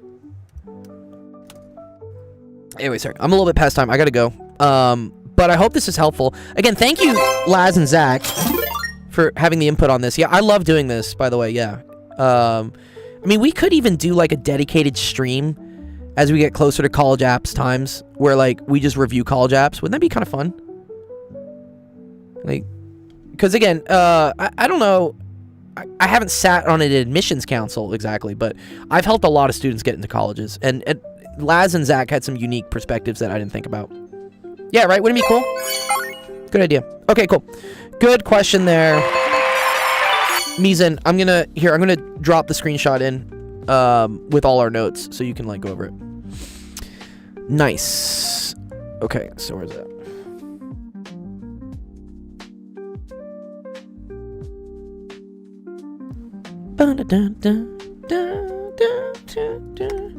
Okay, cool. All right. We're past time, so let's close out the stream. That's dope. All right, thank you everyone for coming to Actual Education Office Hours today. Really appreciate all the questions. It was cool. We did, like, some college app review stuff. That's fun, dude. Yeah, and you gave me a new idea, Mizan. I appreciate that. Because now let me write this down. Sorry, I'm gonna forget this. Anytime I come up with ideas, I'm just like, write this shit down. Otherwise, you are not gonna remember it. So I'm gonna say, do a college app review day where you help proofread or something. Yeah, that'd be kind of cool. Because, yeah, having different opinions on things is great. Also, like, running... Where's the screenshot? It's right here, Mizan. I'll tag you in it. Yeah. So, anytime we do something, or I answer a question, so in this homework help channel here, I always post, like, what the question is of the person, and then the answers will be here. So, again, if we didn't get to your question today, because we did have quite a few... We did 3 hours today. Or we did 3 hours and 10 minutes.